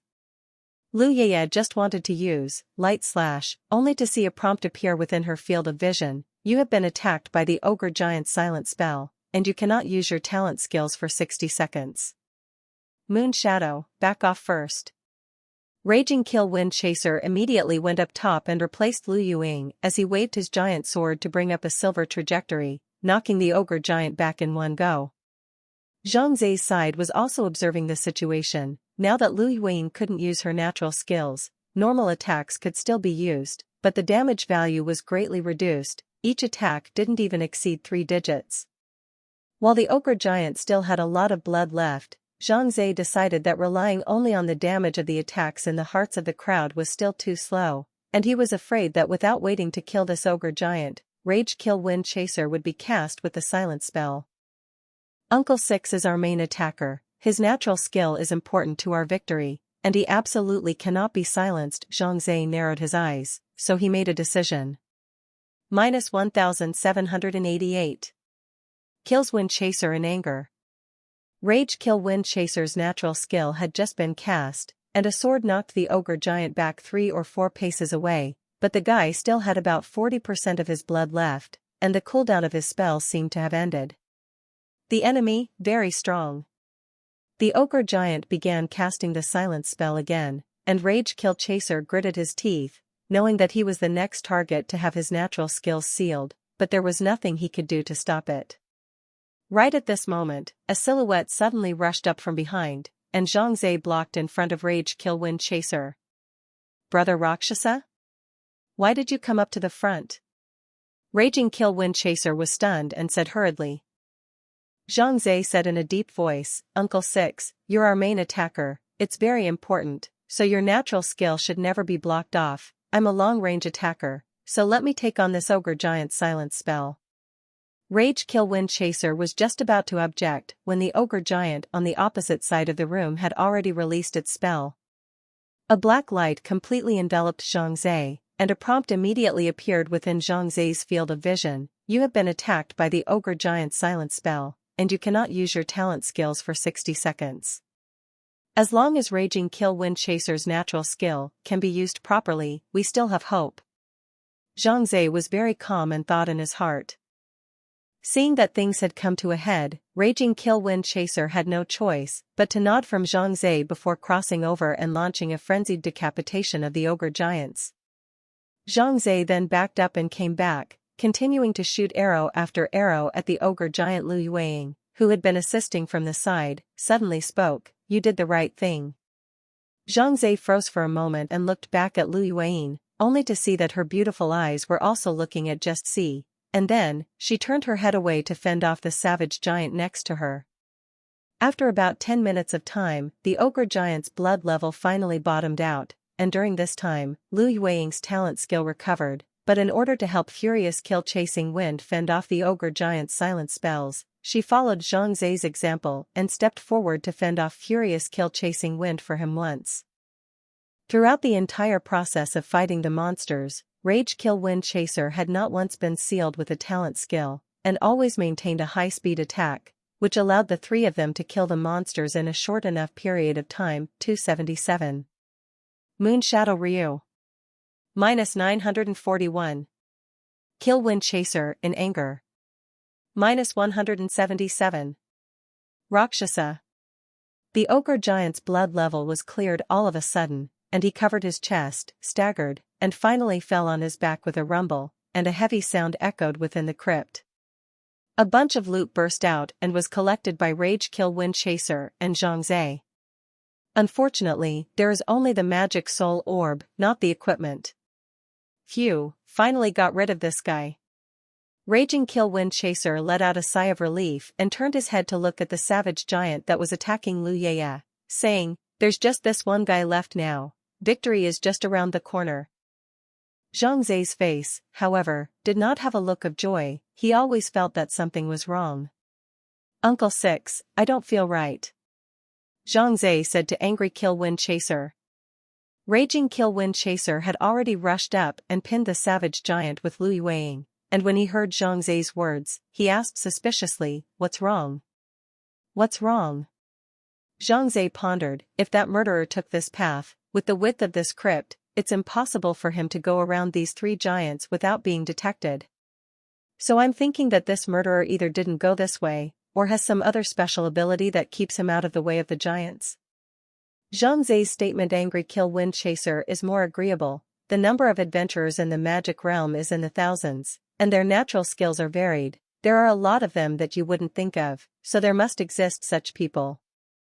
Rage Kill Wind Chaser forced the savage giant back with a talent skill and thought for a moment, What you said makes sense. Could it be that we're going the wrong way? That asshole took a different fork in the road? Very likely. Zhang Zhe continued, I have a suggestion. Once we kill this savage giant, let's turn back and go to the other path to check out the situation. If the monsters on that road are still there as well, it means that the murderer has a special ability to remain undetected by the giants. Raging Kill Wind Chaser nodded and said, all right. Once we settle this giant, we'll do as you say. He turned his head to Lu Yuan and asked, Yuan, how long before your natural skill seal is unlocked? Lu Yuan looked at it and said, there's still about 40 seconds left. Alright, we'll set out after your natural skill is unblocked. Fury Slaying Wind Chaser swung his huge sword and ruthlessly slashed at the savage giant as he said, let's take care of this big guy first. As the three of them continued to surround the savage giant, Zhang Zhe's afterimage suddenly spotted a dark shadow that was slowly approaching the side of Rage Kill Wind Chaser and Lu Yuan. What is it? He immediately looked over, only to find that it was actually a huge lizard with a pitch-black body. This layer of the demonic domain, apart from savage giants and ogre giants, there are monsters like lizards? Zhang Zhe was puzzled in his heart, and he suddenly realized that there was something odd about the name on top of the head of this large lizard. Dark monsters? The more Zhang Zhe looked at it, the more wrong it became, and just then, the huge lizard suddenly accelerated and rushed towards, the closest to it, Lu Yuan. Nope. This isn't a magic domain monster, it's a adventurer. Zhang Zhe's face changed and he immediately shouted, Moon Shadow, sixth uncle, be careful. At the same time, he drew his bow and arrow and launched himself at the large lizard. Lu Yuan and Raging Kill Wind Chaser also heard Zhang Zhe's warning, and both of them spotted the giant lizard at the same time. Damn, playing God. Raging Kill Wind Chaser immediately blocked in front of Lu Yuan. He was a second-ranked Demon Realm powerhouse. He was also an adventurer rated as excellent level. All aspects of his strength were stronger than Lu Yuan's, so he had to be more resistant to fighting than Lu Yuan. Ha ha ha. The giant lizard suddenly let out a piercing manly laugh, and then its two huge claws slapped fiercely at Rage Kill Wind Chaser. -1044. Dark Monsters. -1106. Dark Monster. Rage Kill Wind Chaser's face changed. This lizard monster actually had such high damage. Uncle Six, that's not a monster, it's a demon domain adventurer. Zhang Zhe loudly reminded, while ordering the fishman nurse to keep returning blood to Rage Kill Wind Chaser. Raging Kill Wind Chaser forced the lizard monster back with a sword, his eyes narrowed, and he said in a deep voice, no wonder. It turns out to be a human-turned-monster. You guy, you're the masked murderer just now, right? Unexpectedly, you can actually turn into a monster. Is this your natural skill? The giant lizard heatedly sneered, that's right. However, it's useless for you to know that, because today is the day of your death.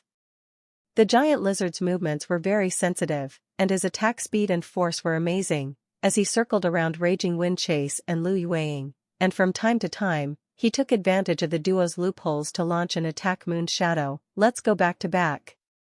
This way he won't be able to catch our loopholes. Raging Kill Wind Chaser shouted, and Lu Yuan hurriedly stood back to back with him, face outwards, so that no matter where that huge lizard attacked from, they could see it. Zhang Zhe had been on the periphery to check on the situation on the side of Angry Kill Chasing Wind. He was now holding the savage giant at bay, as Angry Kill Chasing Wind and Lu Yuan had been sneak attacked by that giant lizard and no longer had time to take care of the savage giant, so Zhang Zhe could only lure this guy to his side first, in case both of them, Angry Kill Chasing Wind, were caught by both the savage giant and the giant lizard at the same time. Hey, you guys think you're safe? Naive. The giant lizard heatedly sneered, and then he disappeared under the astonished gazes of Angry Kill Wind Chaser and Lu Yuan. To be more precise, the giant lizard hadn't actually disappeared, but had become invisible. This guy can make his body color change because he's a lizard, and like a chameleon, he can change his body color to blend in with his surroundings. This guy is a natural master of disguise. And right now, He was just letting his body go into camouflage mode, blending in perfectly with the surrounding crypts, making it hard to detect although, when he moves, there are hints of it, but one has to look very carefully to see it, otherwise, it's hard to see. Damn. Where did this guy go? Raging Kill Wind Chaser's face became grave as his eyes looked around without blinking, trying to find the giant lizard's figure, but unfortunately, it was fruitless. Next to him, Lu Yueying was also trying to look, but again, nothing was found. On Zhang Zai's side, he had also been paying attention to the situation of Rage Kill Wind Chaser and Lu Yueying, and when he saw that lizard disappearing from the two of them, he felt vaguely bad. Zhang Zai's eyes narrowed as he felt that the lizard must be harboring some bad intentions with its sudden stealth. So, he immediately summoned all of his summoned monsters. Just in case. Zhang Zai thought in his heart the dark monster had just touched Zhang Zai's side not far away. When he first appeared, Zhang Zai was the first to spot him, so Zhang Zai turned out to be one of his most concerned targets. It was important to realize that although he hadn't used his disguise mode just now, his appearance wasn't human, but a lizard monster. The average person might be surprised after seeing him, but definitely not particularly concerned. After all, the people that Rage Kill Wind Chaser and the others were chasing after were Magic Realm adventurers. A lizard monster wouldn't attract much attention, and at best, they would be a little more careful. Even, some people won't care. But on the contrary, this adventurer called Rakshasa spotted him, and also keenly sensed his abnormality, and loudly warned his companions to be careful. This insight and heart is extraordinary. Therefore, the dark monster remembered this adventurer called Rakshasa, and he felt that this Rakshasa was even more dangerous than killing Wind Chaser and Lu Yueying in anger. The reason he couldn't say, but his intuition told him that Rakshasa was more dangerous than those two. Therefore, the dark monster decided to go after Rakshasa first. It just so happened that Zhang Zai was now alone, so he decided to take the opportunity to sneak attack Zhang Zai. An archer, with low attributes in all categories, 5 attacks will almost take care of it. The dark monster was full of confidence, but when he saw a heaven-swallowing frog suddenly appear behind Zhang Zai, his eyes widened. Crap? What the hell? Why would the boss of the 2nd floor, the heaven-swallowing frog, appear on the 7th floor? The dark monster stopped moving as he rubbed his eyes, thinking that he had misread the situation, but then, he realized that another bullhead commander had appeared behind Zhang Zai, and his entire body was struck by lightning. Looking at Zhang Zai summoning Chu to have one boss after another, the dark monster's heart was in a mess. I shouldn't be having a nervous breakdown, right? Why am I seeing so many bosses? Is this a meeting? Chapter 77, Hell on Earth. The dark monster was completely confused, and he could hardly believe his eyes. Starting from the 2nd layer boss, all the way to the 6th layer boss, almost all of them stood in front of him. What the hell is this situation? Could it be that all these bosses were summoned by this Rakshasa? But how is this possible? The dark monster was extremely confused inside. He was also a veteran who had been mixing with the magic realm for many years, and had fought with many adventurers, and had seen all kinds of natural skills, but this was the first time he had seen this kind of one that could summon a boss. Just as he froze, Zhang Zai had already ordered his summoned monsters to charge up and attack the dark monster. Shit. The dark monster cursed and turned around. You're kidding. Even if he was a high-level adventurer, he couldn't handle this many bosses. Therefore, he chose to escape at the first moment, without any hesitation. However, it was a little too late for him to escape. The path behind them had been blocked to death by Rage Kill Wind Chaser and Lu Yueying. The two of them had stopped where they were before on full alert, not daring to move around because they were on guard against the sneak attack of the dark monster. However, once the dark monster showed up, they knew that this side was safe from further defense. Thus, the two of them immediately reversed their direction and encircled the dark monster from behind, forming a front and rear attack stance with Zhang Zai. Furious Kill Wind Chaser said in a cold voice, "Pretty much just tie your hands, lest you suffer later." Lu Yueying also lit up her longsword, Her cold-as-ice gaze dead set on the dark monster. Zhang Zai's side also ordered all the summoned monsters to block the dark monster, and it would be a daydream for him to try to escape from this side. "Humph, you guys think I'm done?" The dark monster, who was silent for a moment, suddenly hemmed and hawed before he resumed his humanoid stance. This was a middle-aged man in his 40s. He looked around at Zhang Zai and rage-killing Wind Chaser and the others, and said, "I've already memorized the names of a few of you. Don't worry, we, Aurora, have always avenged our wrongs, so you guys save wait in peace." After saying that, he took out a random teleportation scroll and tore it off in public. Without waiting for Zhang Zai and the others to react, the dark monster disappeared in place in a burst of white light. "Damn it, let him escape." Raging Kill Wind Chaser bit back an angry voice. Lu Yueying said, "Uncle Six doesn't have to be too sorry. What he used should be a random teleportation scroll. Maybe he'll appear in a pile of monsters or next to a boss." "No, this guy is not an ordinary adventurer."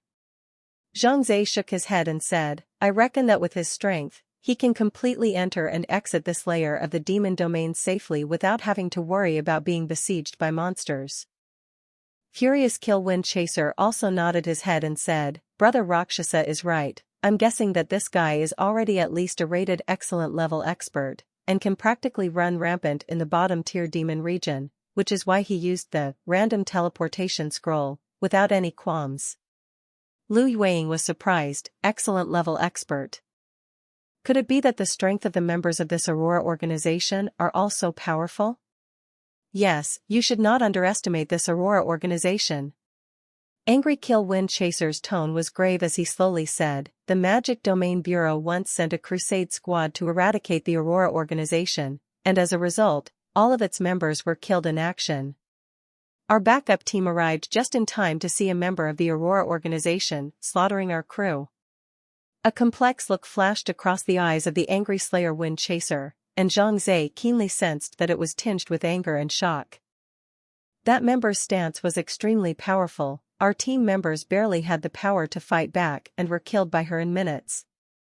Furious Kill Wind Chaser took a deep breath and said, "You have to know that our members are all hand-picked elites, each one of them is at the excellent grade level, and as a result, they were killed so easily." The three of them fell silent, and after a while, Rage-Killing Wind Chaser said, "Well, let's not talk about the past. I'm still a little bit short of evaluating the powerful level, and when my rating reaches powerful, I'm going to go and settle the score with those bastards from Aurora." Zhang Zai knew that in the magic realm, adventurers did not have ranks and relied solely on the ratings in the system attributes to differentiate between strengths and weaknesses. The ratings are divided into novice, skilled, excellent, mighty, grandmaster, emperor, and super god, 7 levels. There is a large gulf between each rating, and it is extremely difficult to kill opponents across levels. Zhang Zai was still currently a novice rating because he had been drawing on the power of the summoned monsters, and his own strength had not increased significantly. He had noticed this as well, so he had been trying to find ways to improve himself. "Sixth uncle, what should we do next?" Lu Yueying looked to Raging Kill Chasing Wind. "Should we continue to hunt down that dark monster, or?" Raging Kill Wind Chaser shook his head and said, "That dark monster doesn't know where he's gone. We can't find him at all. In addition, we don't know if there are any other people from the Aurora organization on this floor, so let's go back to the altar first just to be on the safe side." He looked around and grunted. "The National Security Bureau has already deployed a dozen Demon Region experts into the Demon Region to clean up this bunch of assholes, so we don't need to intervene and wait for the good news." Zhang Zai and Lu Yueying nodded and returned to the altar along with Angry Slayer Wind Chaser. At this point, there weren't many adventurers left on the altar, and many chose to go offline because they knew it was dangerous to go out. They will continue to go online and fight monsters after the situation calms down and the Magic Kingdom is safe. The dark monster transformed into a lizard after knocking a savage giant to the ground, then used camouflage to merge with the cave behind it.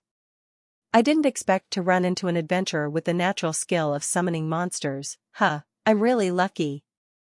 The dark monster mentally laughed to himself as he opened the team chat and sent a message in it. "Dark monster, brothers, I met an adventurer with a special natural skill on the 7th floor. But it really surprised me. Wild Blade, what special talent? Tell me about it. Quiet Death, monster, is there anything else that can startle you? That's something new. Tell us about it. Dark Monster, summon monsters. A natural skill that can greet monsters. Have you heard of it? Gravedigger, summoning? What's the big deal? Isn't there a kid in our Aurora, what's his name? He can summon a stone man to help him fight. Dark Monster, it's not that kind of crap summoning spell. The kind I'm talking about can summon monsters from the magic realm. And even bosses can be summoned. Mad Knife, holy shit. Really? Isn't this fucking invincible? A Glimmer of Light, monster, tell us the specifics. What's that adventurer's name? What are the characteristics? As soon as the dark monster saw a glimmer of Aurora, his heart immediately flinched. This was the #1 leader of Aurora's branch in the Great Summer Country. He immediately replied respectfully, yes, boss. This adventurer's profession is an archer. His name is Rakshasa, a masked man dressed up. Can't see his real face, but it feels like he's not very old, at most in his teens. Gravedigger. Rakshasa? Isn't that the guy we had hanging in the bounty section a while back? Quiet Death, yeah, that's the adventurer who killed Kiss of Death. The dark monster was stunned. He also remembered that this Rakshasa was the person that their Aurora organization had been searching for, and he didn't expect that he would actually let himself run into it. After thinking about it, he had sent a message over. At that time, besides this Rakshasa, there were 2 other people present. One was rage-killing Wind Chaser, and the other was Lu Yuing. Wild Blade, it's the Lu family again. Damn it, I've been looking at the Lu family for a long time. Boss, why don't I bring a bunch of brothers and pick off the Lu family? Gravedigger, are you crazy? Do you know what background the Lu family has? The Great Summer Kingdom, the descendants of the 10 founding marshals. If you dare to touch the Lu family, you won't see the sun the next day. A Glimmer of Dawn, the Lu family is not something we can shake right now. Mad Blade, be quiet. Our mission in Aurora is to cooperate with the headquarters and secretly spy on intelligence within the Grand Xia state, so don't jeopardize our major events. Wild Blade, got it boss. A Glimmer of Light, everyone has worked hard today. After holding out for a few hours, the HQ side will take action, and then we can all get off the line and rest. A Glimmer of Light, and everyone should be careful. The NSA side from the defense line to draw back the magic domain experts will soon be stationed in the magic domain. Those guys are not compared to the average adventurer. Everyone fight, do not fight with them hard, to hold the strength of the fist. Dark Monster, it's the boss. Wild Blade, yes. Gravedigger, I see. Quiet Death, roger that. The team chat channel was then closed. After saying goodbye to Furious Kill Wind Chaser and Lu Yuing, Zhang Zhe also went offline. At this time, it was already late at night. The moonlit night outside the window was hazy, and the entire Tianfeng city had fallen into a deep sleep. Zhang Zhe was also ready to lie down and rest, but for some reason, he was always distracted and felt as if something was about to happen. What's going on? What's with this unsettling feeling? Zhang Zhe rubbed his forehead. He had never had this feeling before. It's like a big disaster. No, I have to get my sister up. Zhang Zhe got up from the bed and was about to go call his sister suddenly. An ear-piercing air raid siren sounded outside the window. What's the situation? Zhang Zhe's eyes widened as he immediately rushed to the window, and through the window, he saw that in the distance, a violent explosion suddenly erupted in the direction of the northern city wall. Fire and smoke. Then several dark shadows flashed past in the firelight. Zhang Zhe narrowed his eyes. He could see clearly that those figures were definitely not human as they were too huge. And the limbs are extremely disproportionate, with the arms almost longer than the body. It's the Devil's Cave monster. Zhang Zhe's pupils suddenly shrunk as he immediately rushed out of the room and pushed his sister's room open. Sister! Get up quickly! At this time, Zhang Feng had also been awakened. She was wearing pink bear pajamas and had a frightened face. "Brother, what's going on outside?" Without saying a word, Zhang Zhe rushed over, pulled his sister up and rushed towards the door. At this time there was no concern about changing any outer clothing, much less time to reach for any valuables. Time is life. It was important to realize that once the Devil's Cave monsters attacked the city, it was almost a devastating blow. These monsters can detect the scent of humans. No matter what corner you are hiding in, they can find it, and the next step is to slaughter and devour humans, the best food for the monsters of the Devil's Cave. Zhang Zhe had never had the idea of fighting against these monsters. With his current strength, he might barely be able to deal with one, but once he met two, there was almost no suspense. It was one word: death. Moreover, Zhang Zhe also had to protect his sister beside him, so he was even more strained, and it was not good to say that both of their lives were riding on this. Therefore, Zhang Zhe did not hesitate to pull Zhang Feng and head to the nearest underground shelter. At this point, many people were just waking up from their sleep and hadn't yet figured out what was going on. But when they opened their eyes, they realized that a huge, horrible monster was crouching in front of their bed, letting out a creepy, strange laugh. "Brother. It's the Devil's Cave monster. I'm scared." Zhang Feng's face was pale and her voice was tinged with tears. She was feeling fear from the bottom of her heart. Zhang Zhe said in a deep voice, "Don't be afraid, my brother is here. Let's hurry to the shelter, we'll be safe once we're inside." The siblings were also surrounded by people as they descended from the stairs, and the people around them ran towards the shelters in fear as they heard the sirens and realized that a demonic cave monster had invaded the city. The cries of women and children, the shouts of men, the sirens. For a moment, there was a panicked crowd all around. At the entrance to the underground shelter, several staff members were yelling at the crowd to stay calm, not to crowd, and to enter in an orderly fashion. However, in this critical situation now, who can still calm down and follow their commands? Those at the back pushed those at the front scolded those at the back, and the scene was extremely chaotic. Zhang Zhe and his sister were squeezed in the crowd, unable to get in or out, making Zhang Zhe feel very anxious. Just then, a terrified cry came from behind the crowd: "Monster! Monster!" The crowd stopped crowding and bickering all of a sudden, and everyone looked behind them, only to see two huge magic cave monsters standing behind the crowd, their heads tilted, their gaping, bloody, huge mouths letting out a piercing, strange laugh. "Hee hee. Hee hee hee. Ha ha." Everyone didn't dare to utter a single breath, and each of them stared at the two monsters with wide, terrified eyes. The face of a man closest to the monster turned pale. He felt his legs filled with lead, he could barely take a step, and watched as the Devil's Cave monster's huge head came close to his face. A fishy odor was sprayed in the man's face, and the man was so scared that his nose and eyes watered. Spare. Spare. Life. The man slowly fell to his knees as he tried to beg for mercy from the demonic cave monster. However, what answered him was the Devil Cave monster's bloody mouth. Click. Pissed. The man's head was bitten off by the Devil's Cave monster in one bite, and blood sprayed out wildly from the severed neck cavity, forming a blood-colored fountain. There was a moment of silence around them, and then the crowd erupted into an even more frantic and terrified shouting. Because of the large number of people and the pushing and shoving, some of them were pushed by the people behind them, and before they could cry out, countless pairs of feet trampled over them.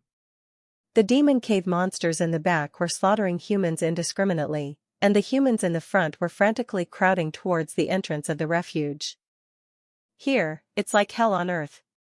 Chapter 78, The Test. Zhang Zhe fought to protect his sister from being pushed by the crowd. Once the two of them fell, even if his strength was far beyond normal, he was afraid that he would be in a bad way if he was trampled by so many people. Not to mention the sister of an ordinary person. Don't push. Don't push.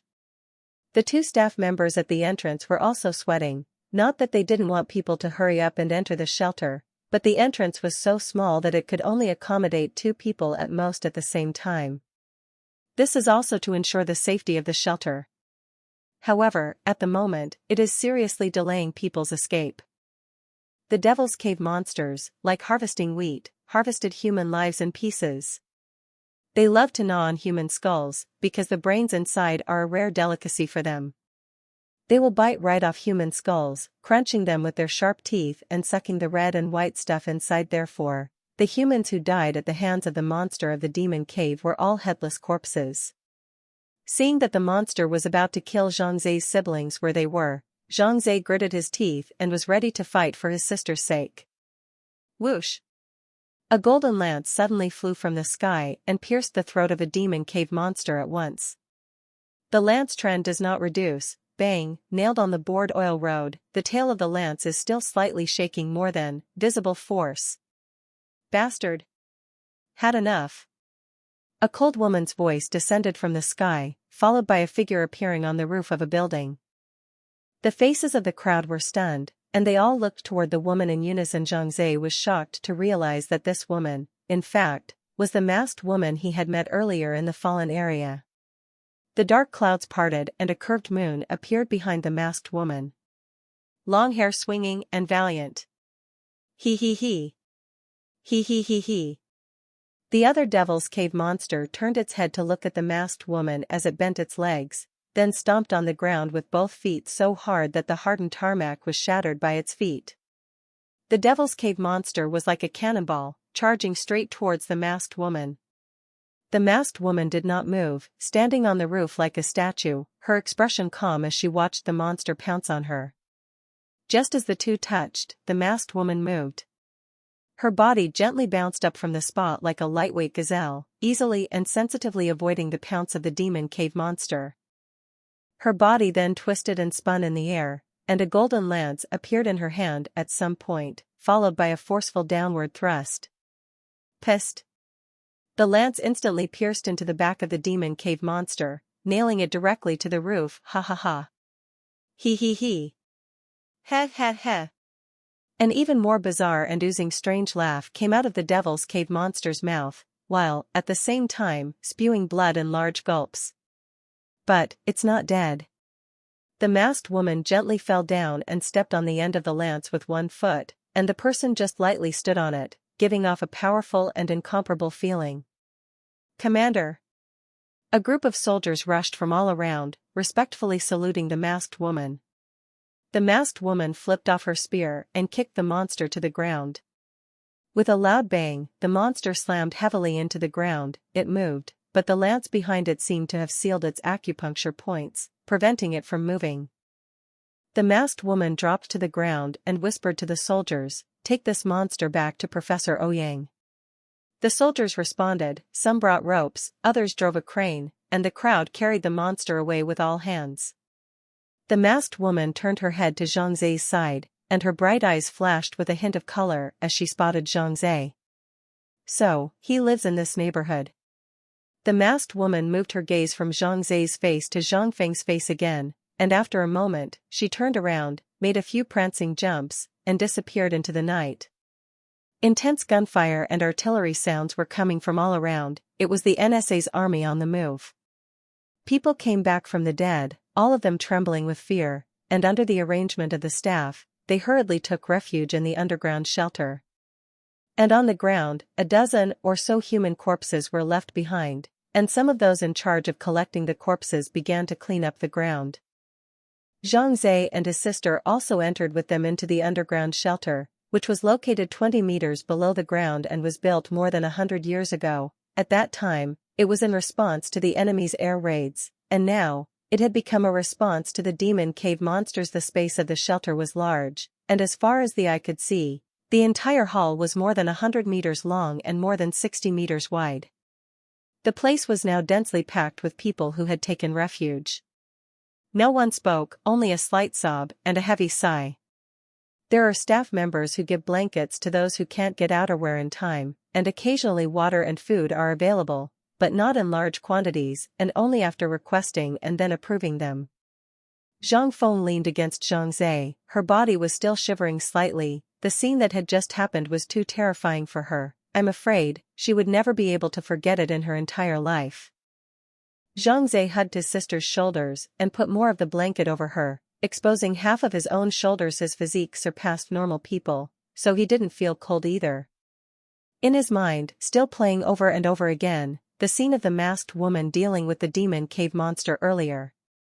She's so fast. And so powerful.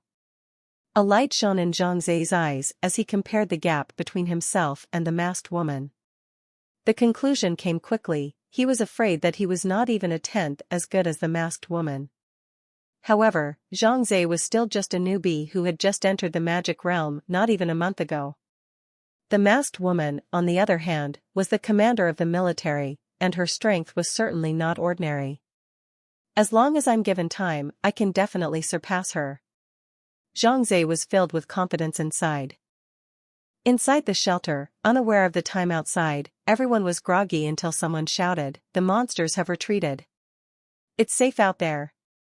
It took a moment for the crowd to raise their heads, then looking at each other, they got up and began to slowly make their way out of the room. Zhang Ze's siblings were also in the crowd, following the flow of people out of the shelter. Outside, it was dawn, and the air smelled of smoke, scorched butterflies, and blood. The smell was really bad, and Zhang Feng couldn't help but dry heave, but her stomach was empty, and after half a day of dry heaving, nothing came out. Zhang Ze patted his sister's back to calm her down. At this point, the officer in charge of the scene was shouting, "Please come over and register, and then you can go home." The crowd surged over and gathered around the table to register. Zhang Ze also squeezed through, and after registering, he took his sister back home. Luckily, only the glass of the windows in the house was broken, the rest was not damaged. Zhang Ze found a large transparent plastic sheet and temporarily sealed the windows so that the cold wind would not blow into the house. Some meals were made for her sister, but Zhang Feng couldn't eat at all. She was in severe shock. A teenage girl who saw such a horrible scene and almost died would definitely be mentally stimulated, and it would be good if she didn't break down. Both Zhang Ze's and Zhang Feng's schools sent messages telling them that they didn't have to go to school today and that they were both resting at home. In fact, Zhang Ze knew that there must still be danger that hadn't been removed, so he didn't let anyone go out. Loudspeaker announcements also came from the windows, reminding the general public to stay home and not go out. Zhang Ze turned on the TV. He wanted to find out what exactly happened last night, only to find that there was only one message playing over and over again on top of the TV: "Please don't go out."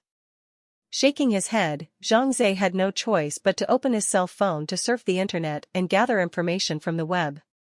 Tenfin City Forum. Last night was so scary. How did the Devil's Cave monster get into our city? What do the city defense forces do for a living? Why did they let the Devil's Cave monsters run in? Damn, our family was almost killed by the monster. You guys are lucky, my next door neighbor has a family of 6 all dead. What a tragedy. Heads are gone. Whispering an insider tip, hurry up and watch it, it'll be netted in a minute. Don't sell me short, tell me upstairs. It's rumored that this time, not only was our Tianfeng city invaded by the demon cave monsters, but a dozen other cities in the Great Summer Country were also invaded. Crap. Really? Are we going to be finished with the Great Summer Kingdom? Shut the fuck up upstairs. What the hell is going on here? It's not like it hasn't happened before that the Devil's Cave monsters invaded the city, but it's never been such a coincidence that they invaded the city together. Who says it isn't? Is that one upstairs bullshit? I don't see any news like that coming from other cities. Of course you can't see it, because the news is all blocked. If you don't believe me, anyone who has relatives or friends out of town, call and contact them, see if you can get in touch. I have a relative in Gaoyuan City, I'll try. Crap. Really can't get in touch. If you ask me, this matter is very serious. I suspect that there must be someone behind this massive invasion of the city by the demon cave monsters. No conspiracy theories. Bullshit conspiracy theories, the facts are right in front of you, you can't believe them. I have a hunch that the Devil's Cave monsters will be back, and there will be more and more powerful monsters. God bless. God bless. It's better to pray to God and Buddha than to the experts of the demon realm, only they can save our great summer kingdom. After watching the whole day, Zhang Zhe had already learned a lot of information from various aspects, and he also felt that this invasion of magic cave monsters was too abnormal. Why did these monsters suddenly invade at a time when the Aurora organization was killing innocents indiscriminately in the magic realm, causing the National Security Bureau to draw a large number of magic realm experts from the border guards into the magic realm to maintain order? Was this Aurora organization in league with the demon cave monsters? I don't think so. One is a human, the other is a monster. How did they join together? Zhang Zhe's brows were locked tightly. He always felt that there must be a connection between the two, but he had trouble figuring out exactly what it was. Unconsciously, night fell. Zhang Feng was in a much better state after a good night's sleep, and the siblings made a meal and ate casually. As the time reached 8 o'clock, Zhang Zhe entered the magic domain.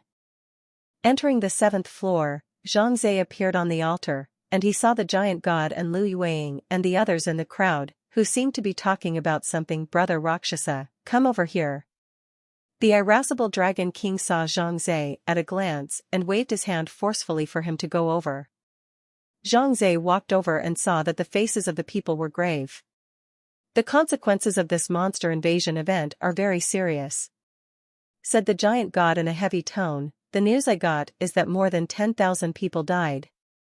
One night to know. Autumn shook his head and sighed. The monster staged a sudden attack, or it was late at night when people were asleep. The casualties must not be small. Lu Yueing said, my 6th uncle also said that this incident is very special. The top management of the National Security Bureau and the Devil Domain Bureau are discussing this incident, and the city defense side will have to strengthen its defense. At the same time, the National Security Bureau will recruit a large number of Devil Domain experts from the society in order to increase the combat power of the city defense army. The little princess of money asked in a low voice, Moon Shadow, how much money is the National Security Bureau offering? If it's a lot of money, I'll enlist too. What money do you need to serve your country? Give money, lousy, also don't want. The grumpy Dragon King said with justice, little princess, you should also put the money matter aside for now. If the country is finished, it's useless even if you have more money. Cut. I don't need you to care about my affairs. The little princess of money blankly glanced at the grumpy Dragon King without any good humor. The giant god waved his hand. You guys stop arguing. Right now our strength is still too weak. Even if we want to serve our country, we need to be strong enough to do so. Otherwise we're just cannon fodder and a liability. The crowd fell silent. What the giant god said was indeed right. Only by having enough strength could one protect his family and his country. Then what are we waiting for? Go out and fight monsters. The irascible Dragon King pounded his iron rod on the ground with vigor and said energetically, fight to the 30th floor of the demon domain in one breath. Right, right. Fight your way to the 30th floor of the magic realm in one breath. The one who spoke this time was Moonlight Bunny, who was looking forward to hurrying to the 30th floor to find her father one night. Knowing Autumn nodded and said, good, I heard that the people from the Aurora organization have already retreated. The magic domain is now safe. Let's seize the time to fight monsters and improve our strength. The crowd nodded their heads, then walked out of the altar with the giant god and headed for the cave they were headed for.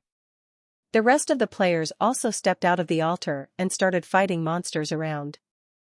The boss of the 7th floor, the two-headed giant, is located in a cave in the deepest part of the cave, outside of which there is a stone door that is said to open only once every 12 hours, and only one team can go in at a time, and the number of people can't be more than 3.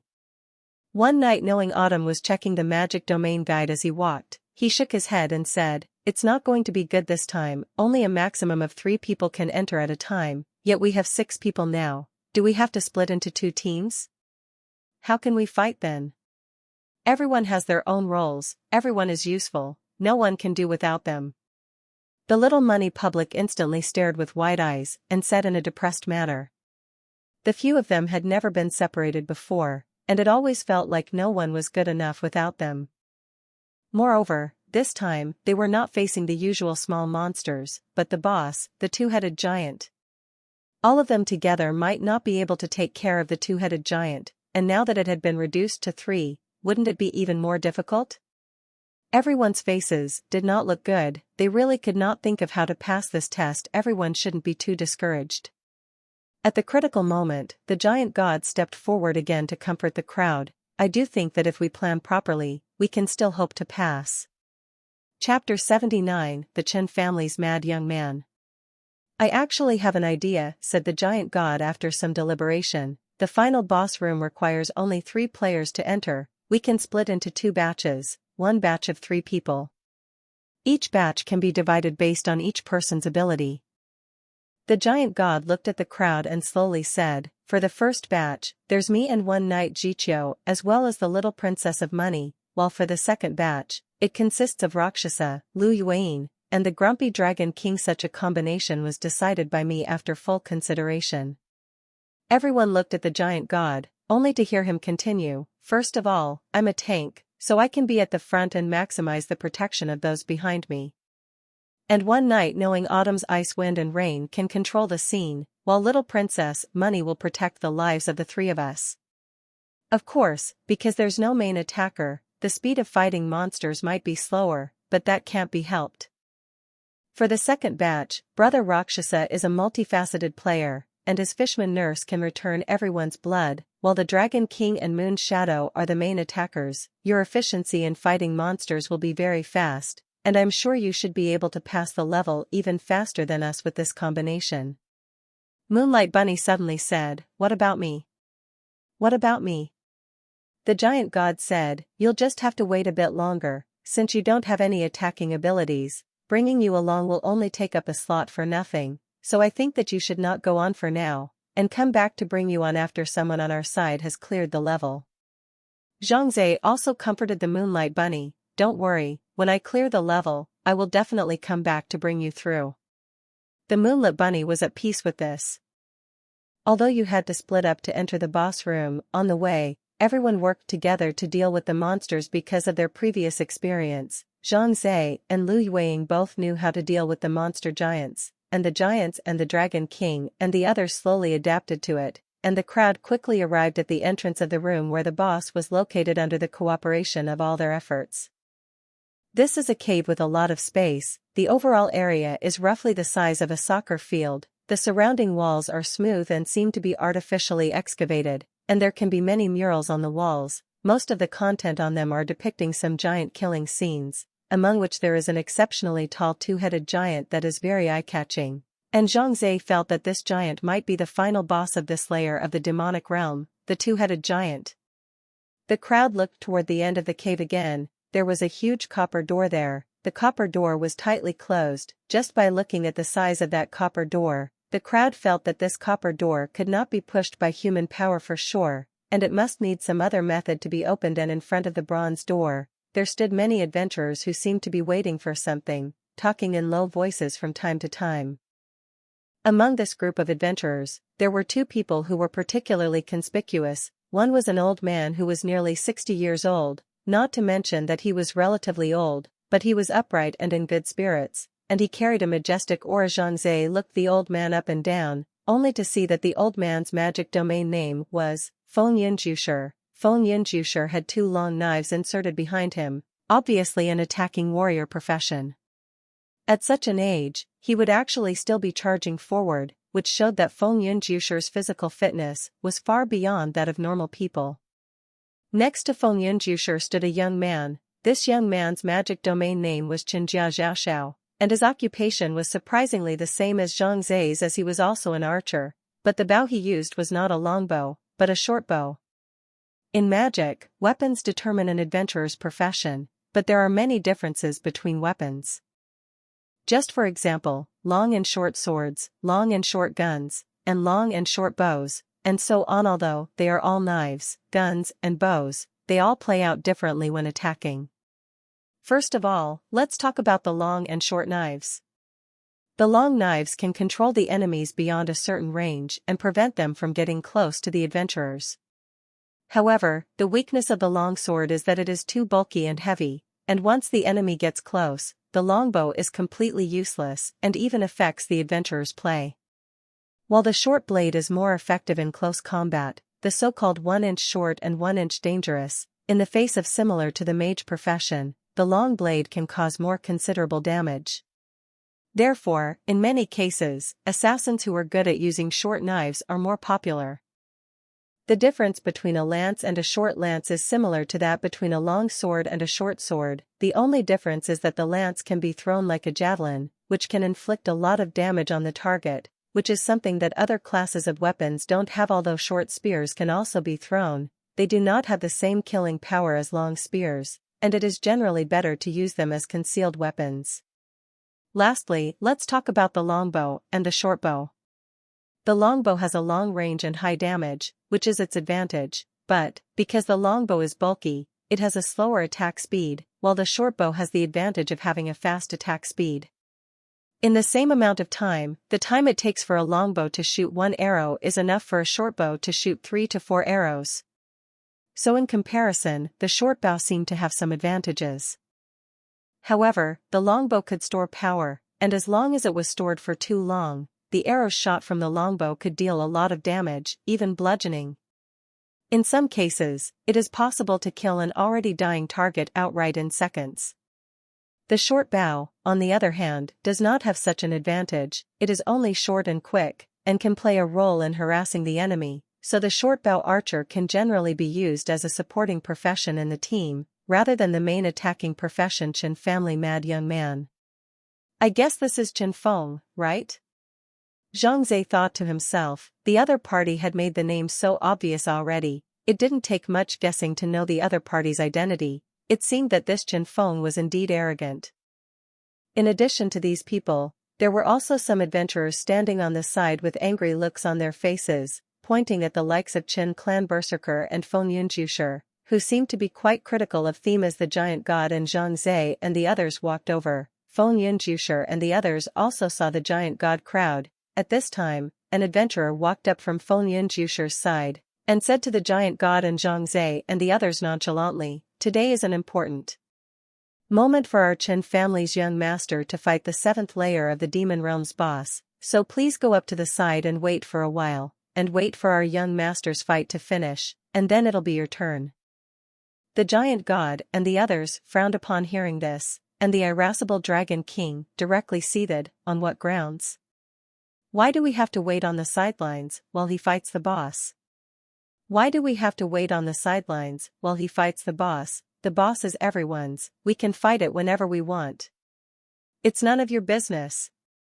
Those adventurers beside the onlookers, who saw the irascible Dragon King disliking the other side angrily, shouted their approval. They had also long been looking at Wind Cloud Dwellers' group in a bad light, but because of Wind Cloud Dwellers' presence here, they didn't dare to say anything now that someone was standing up for them. They were naturally very happy, and were even cheering the grumpy Dragon King behind their backs.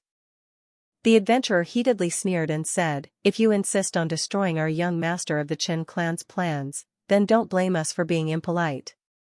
After saying that, this adventurer retreated to the side, only to see that Wind Cloud Dweller striding forward, staring coldly at the grumpy Dragon King, and said in a deep voice, "This little brother, since he feels unconvinced, you and I can have a sparring match. If you win, we'll naturally give up this position and let you guys go in to fight the boss. If I win, you guys just hurry up and back away, don't get in our way." The crowd froze. The irascible Dragon King looked Wind Cloud Dweller up and down with a perplexed look in his eyes. Although he had a straight heart and a string in his head, he was not stupid. Although the Dragon King couldn't see his opponent's attribute status, he could imagine that this Wind Cloud Dweller in front of him was definitely not an ordinary character. The giant god said from the side, "This old gentleman, we don't want to have a conflict with you, but we've come here with a lot of hard work, killed a lot of monsters, and risked a lot of money, so you can't just hog the boss with one word and not let anyone else fight, right?" The little princess of money also huffed, "You guys are being too bullying. However, if you guys are willing to pay money to compensate us, we can accept it." As soon as the little princess of money finished her words, everyone's gazes looked at her, and seeing that the crowd's gazes were a bit odd, the little princess of money smiled sarcastically and hastily changed her words, "Just kidding. We won't accept any amount of money given. On the side, Chin Clan's frenzy came up and said with a smirk, "You guys get the situation right. This is the demon domain, a place where the weak are the strong. You guys can defeat us even if you can, and then hog that boss. We'll never say anything. If you don't have that ability, just honestly shut up and wait at the back. When this young master I finish fighting the boss, you guys are on." This arrogant attitude of Chin Clan's berserkers immediately caused the crowd to be dissatisfied, and the irascible Dragon King couldn't control himself any longer this time, and immediately jumped out and said to Feng Yunjushi and Chin Clan's berserkers, "Good wow. Since you guys have to compare who is stronger, then I will accompany you. Don't you want to spar with me? Come on." Laozi accepts. With that, he directly challenged the opposite Wind Cloud Dweller. In the magic realm, it is possible to initiate a challenge between adventurers, and this challenge is an official bout. In this challenge mode, both sides can fight as much as they want without worrying about death, because when the blood level drops to a certain level, the fight will be forced to stop by the system, and no one can hurt anyone anymore. Of course, if an adventurer wants to kill another adventurer, it won't use the challenge mode. As long as it launches an attack, it can enter the killing mode, and both sides can directly launch an attack, so that the system won't force the fight to stop to protect the victim's side. The giant god wanted to stop the grumpy Dragon King, but it was already too late. The opposite side of the room, Wind Cloud Dweller, had also accepted the grumpy Dragon King's challenge, and the two sides had already entered the match challenge mode. Young man doesn't know the heights of heaven. Old me will give you a little lesson today. Wind Cloud Dweller said indifferently, then slowly drew out a long sword behind him. Damn it. To have two long knives, and yet only take out one to compete with me, you are simply not putting me in your eyes. The irascible Dragon King thought angrily in his heart. He hated it when other people underestimated him, so now when he saw Feng Yunjushi using only one long sword to fight against him, his heart burst into anger. Old man. I'm going to force you to make use of the two long swords today. As soon as the words fell, the irascible Dragon King rushed up towards Feng Yunjushi. His iron club brought up a black trajectory and ruthlessly smashed into the top of Feng Yunjushi's head. The force was like a thunderous thunderclap, and if it was really smashed, it was bound to cause a large amount of damage. Because the part of the grumpy Dragon King's attack is the head, in the magic realm, the head, heart, and throat, among other parts, are all judged to be lethal, and will inflict a large amount of damage if attacked. Even, there will be a state of outright death. This is what makes Magic Realm different from other games. It's so realistic and well-designed in details, so Magic Realm adventurers must protect every vital point of their body just like they do in the real world, otherwise the consequences will be unimaginable if they are attacked. Feng Yunjushi's eyes narrowed slightly, but he still had a strong disdain in his eyes. For him, the irascible Dragon King trying to smash his head with an iron rod was simply delusional. Only to see, Feng Yunjushi held his sword in his right hand and casually chatted it upwards, directly blocking away the long stick of the irascible Dragon King.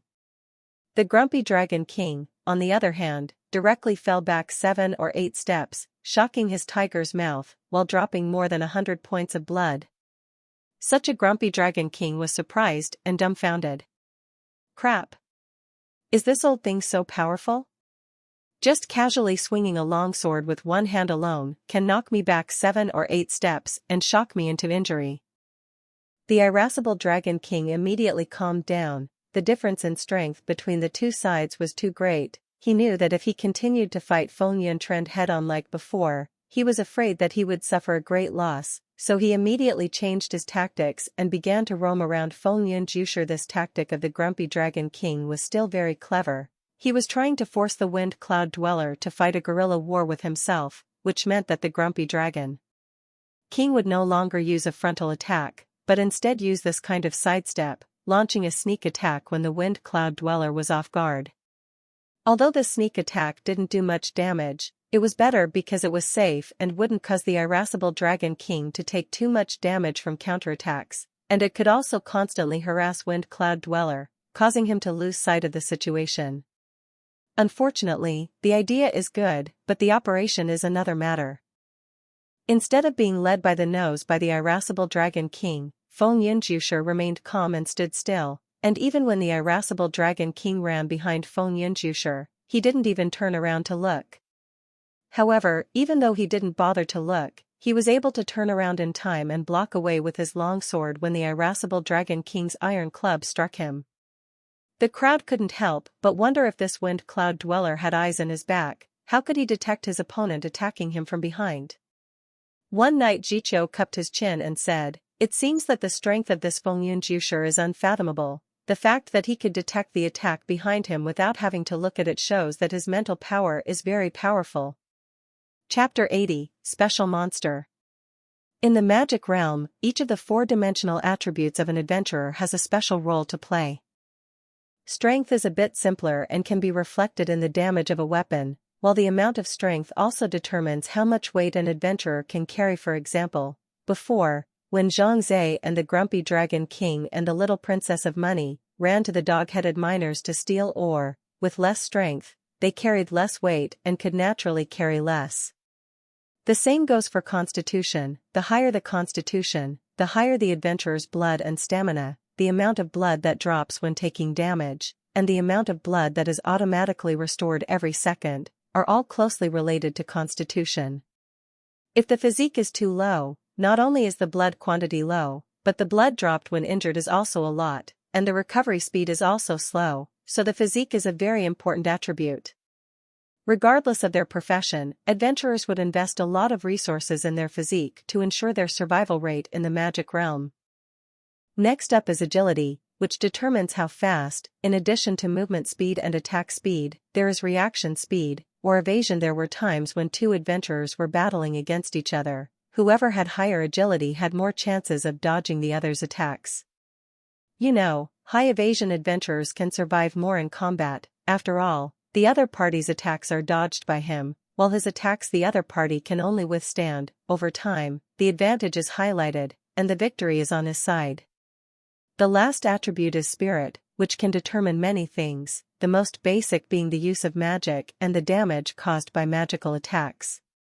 In addition, the adventurer's sensing ability also has a lot to do with the spirit, even to the extent that a high spirit-worthy adventurer can produce a premonition. When imminent danger occurs, it will produce a hunch similar to intuition to warn the adventurer, and the adventurer will be able to detect the danger coming in time.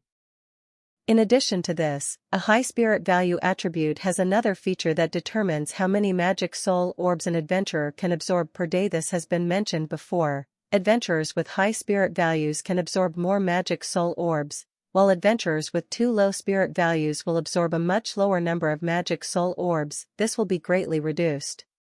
So, to summarize, many adventurers would distribute the magic soul orbs according to their own personal circumstances when absorbing them.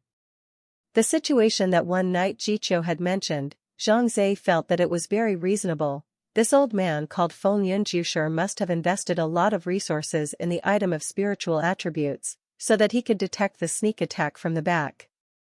The tyrannical Dragon King was once again bounced off by Wind Cloud Dweller's slash, and within just this short period of time, the tyrannical Dragon King's blood level had been reduced to about 1/3 of his blood level, and it was important to know that he hadn't even taken any of Wind Cloud Dweller's attacks head-on, and he had already lost so much blood just by taking the rebound damage. If he were to take the attack head-on, there would be no suspense, and he probably wouldn't even be able to withstand a single slash from Wind Cloud Dweller. It was no wonder why Wind Cloud Dweller had only taken out one blade, as the second blade could not be used at all. The irascible Dragon King finally stopped attacking. He knew that he was not a match for Feng Yunjusher, so he decided to give up, because there was no point in continuing. The end result could only be one, and that was to lose this challenge, and he would also be made to look at as a joke by others. "I admit defeat." "You're good."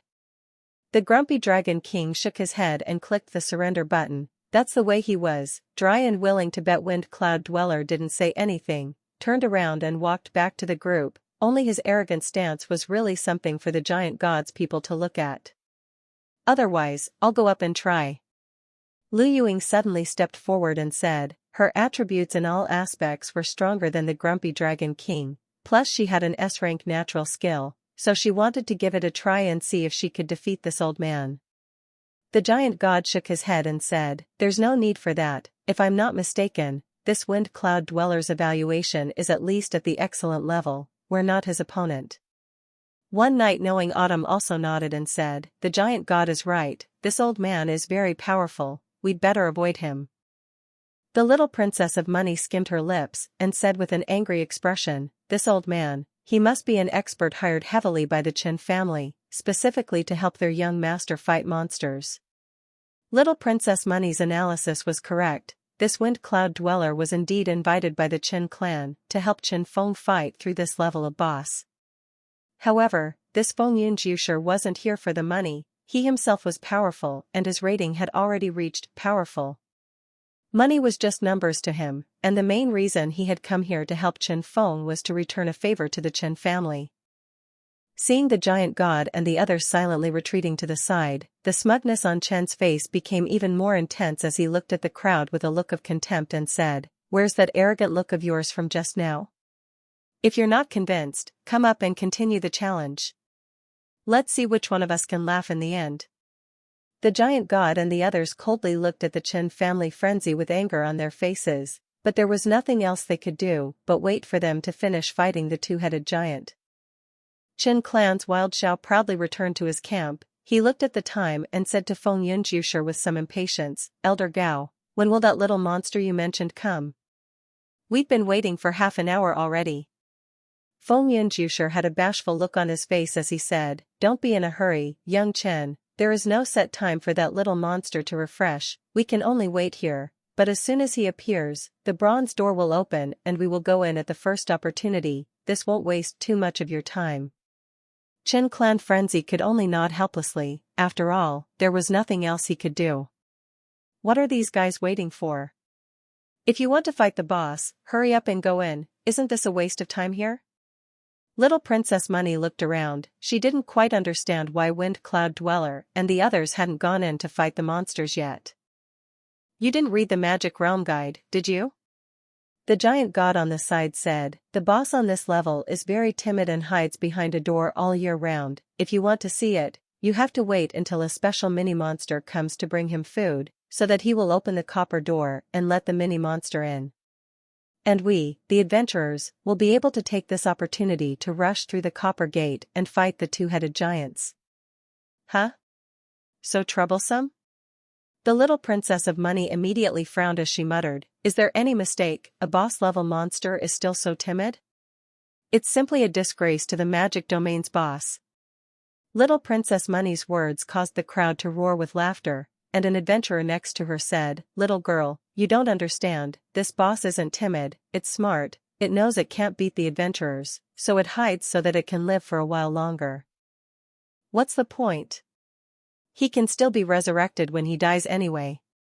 The little Princess of Money shrugged her shoulders, indicating that she couldn't understand. Time passed quickly, and after about 15 minutes, the people suddenly realized that at the entrance of this cave, a giant suddenly ran in, but this giant was going to be different from the ones they had seen before. This giant was all short, about the size of a human, meaning it was neither a savage giant nor an ogre giant, but a special kind of giant. And this giant was holding a tray with a lot of food on it, and the crowd immediately understood that this little giant must have come to bring food to the two-headed giant. The appearance of the little giant of meal delivery suddenly made the crowd excited, especially Chen's frenzy, who finally didn't have to wait any longer. "Elder Gao, this little giant is the one who actually feeds the two-headed. Actually, right, as long as the gate is open, we can rush in, right?" Qin Clan Berserker said excitedly to Feng Yunjiusher, who nodded and said, "That's good, but let's all of us not disturb this little giant, or else, once it's scared away or killed, we'll have to wait for a long time again before we can see it." Hearing the words of the Wind Cloud Giant, Qin Clan's Berserker instantly tensed up, and he immediately said to his men, "All of you, step back a bit, don't surprise this little giant." After saying that, he looked at the other adventurers and ordered in a nonchalant tone as well, "And all of you, stay away a bit as well, don't surprise this little giant." The rest of the adventurers were furious when they heard the words of Qin Jia Berserkers. One of them said, "You guys are too lenient, we are not your men, why should we listen to you? The boss has already been hijacked by you guys can't just fight your own, why are you still bothering about us? Chen Clan's frenzied Xiao sneered, fine, since you guys say so then you should go and scare this little giant away. Anyway, I can't fight the two-headed giant today, all of you, you'll have to stay here with Lao Zi as well, so if you don't want to waste your time and your lives, go ahead and do it though. You people That adventurer was speechless, and he also knew that as long as these people from Chen Clan frenzy guarded this place, they had no chance of defeating the boss of this fight and entering the next level of the demon domain. Therefore, the best outcome now was to hope that Qin Jiaxiao would hurry up and kill the two-headed giant and leave this place, so that the rest of the people would have a chance. Although the crowd was indignant in their hearts, there was nothing they could do, they could only helplessly retreat to the side, leaving enough space for the little giant who was delivering the food. One night Knowing Autumn also sighed and said to the crowd, let's get out of here as well, and let that Chen Clan berserker hurry up and fight, we'll have a chance only after the fight is over. The crowd helplessly retreated backward, but they suddenly realized that Zhang Zhe was actually standing still. Brother Rakshasa, the little giant that delivers food is coming over soon, so you should back off too, don't scare it away. The giant god beckoned to Zhang Zhe.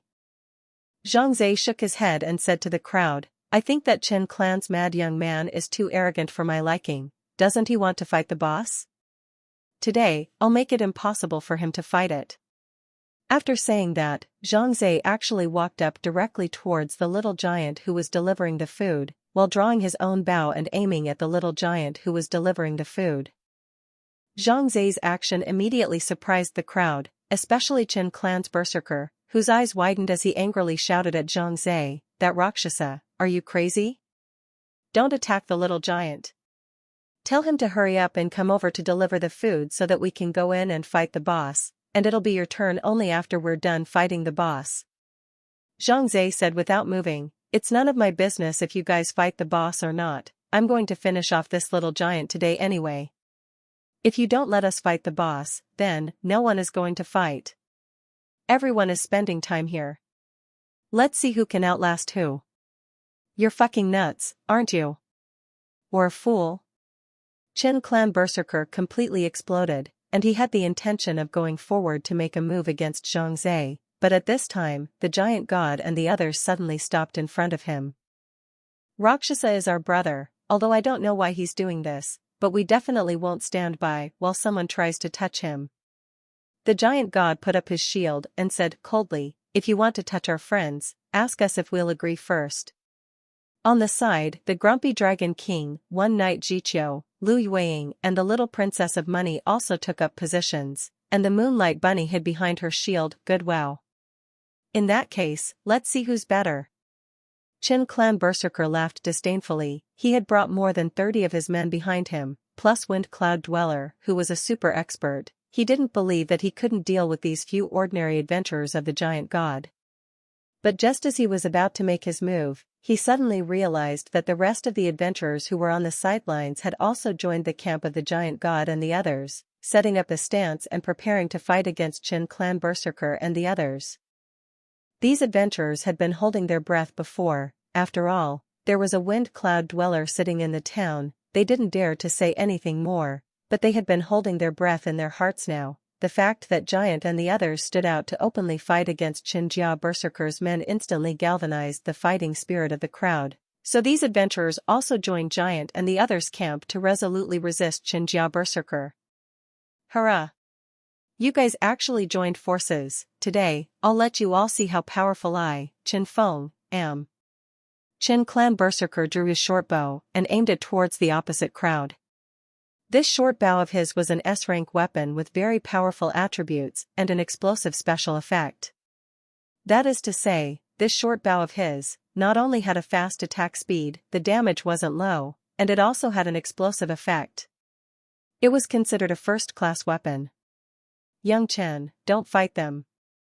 Just as the two sides were on the verge of a great battle, Feng Yunjusher suddenly opened his mouth as he called back Qin Clan berserker and the rest of the group and said in a deep voice, the winds have been tighter in recent times, and as you know, a while back, Aurora's group of people were messing up all over the Magic Realm and brutally murdering ordinary adventurers, so the Magic Realm Bureau and the National Security Bureau are investigating this matter. At the same time, it's also stabilizing the normal order in the magic domain.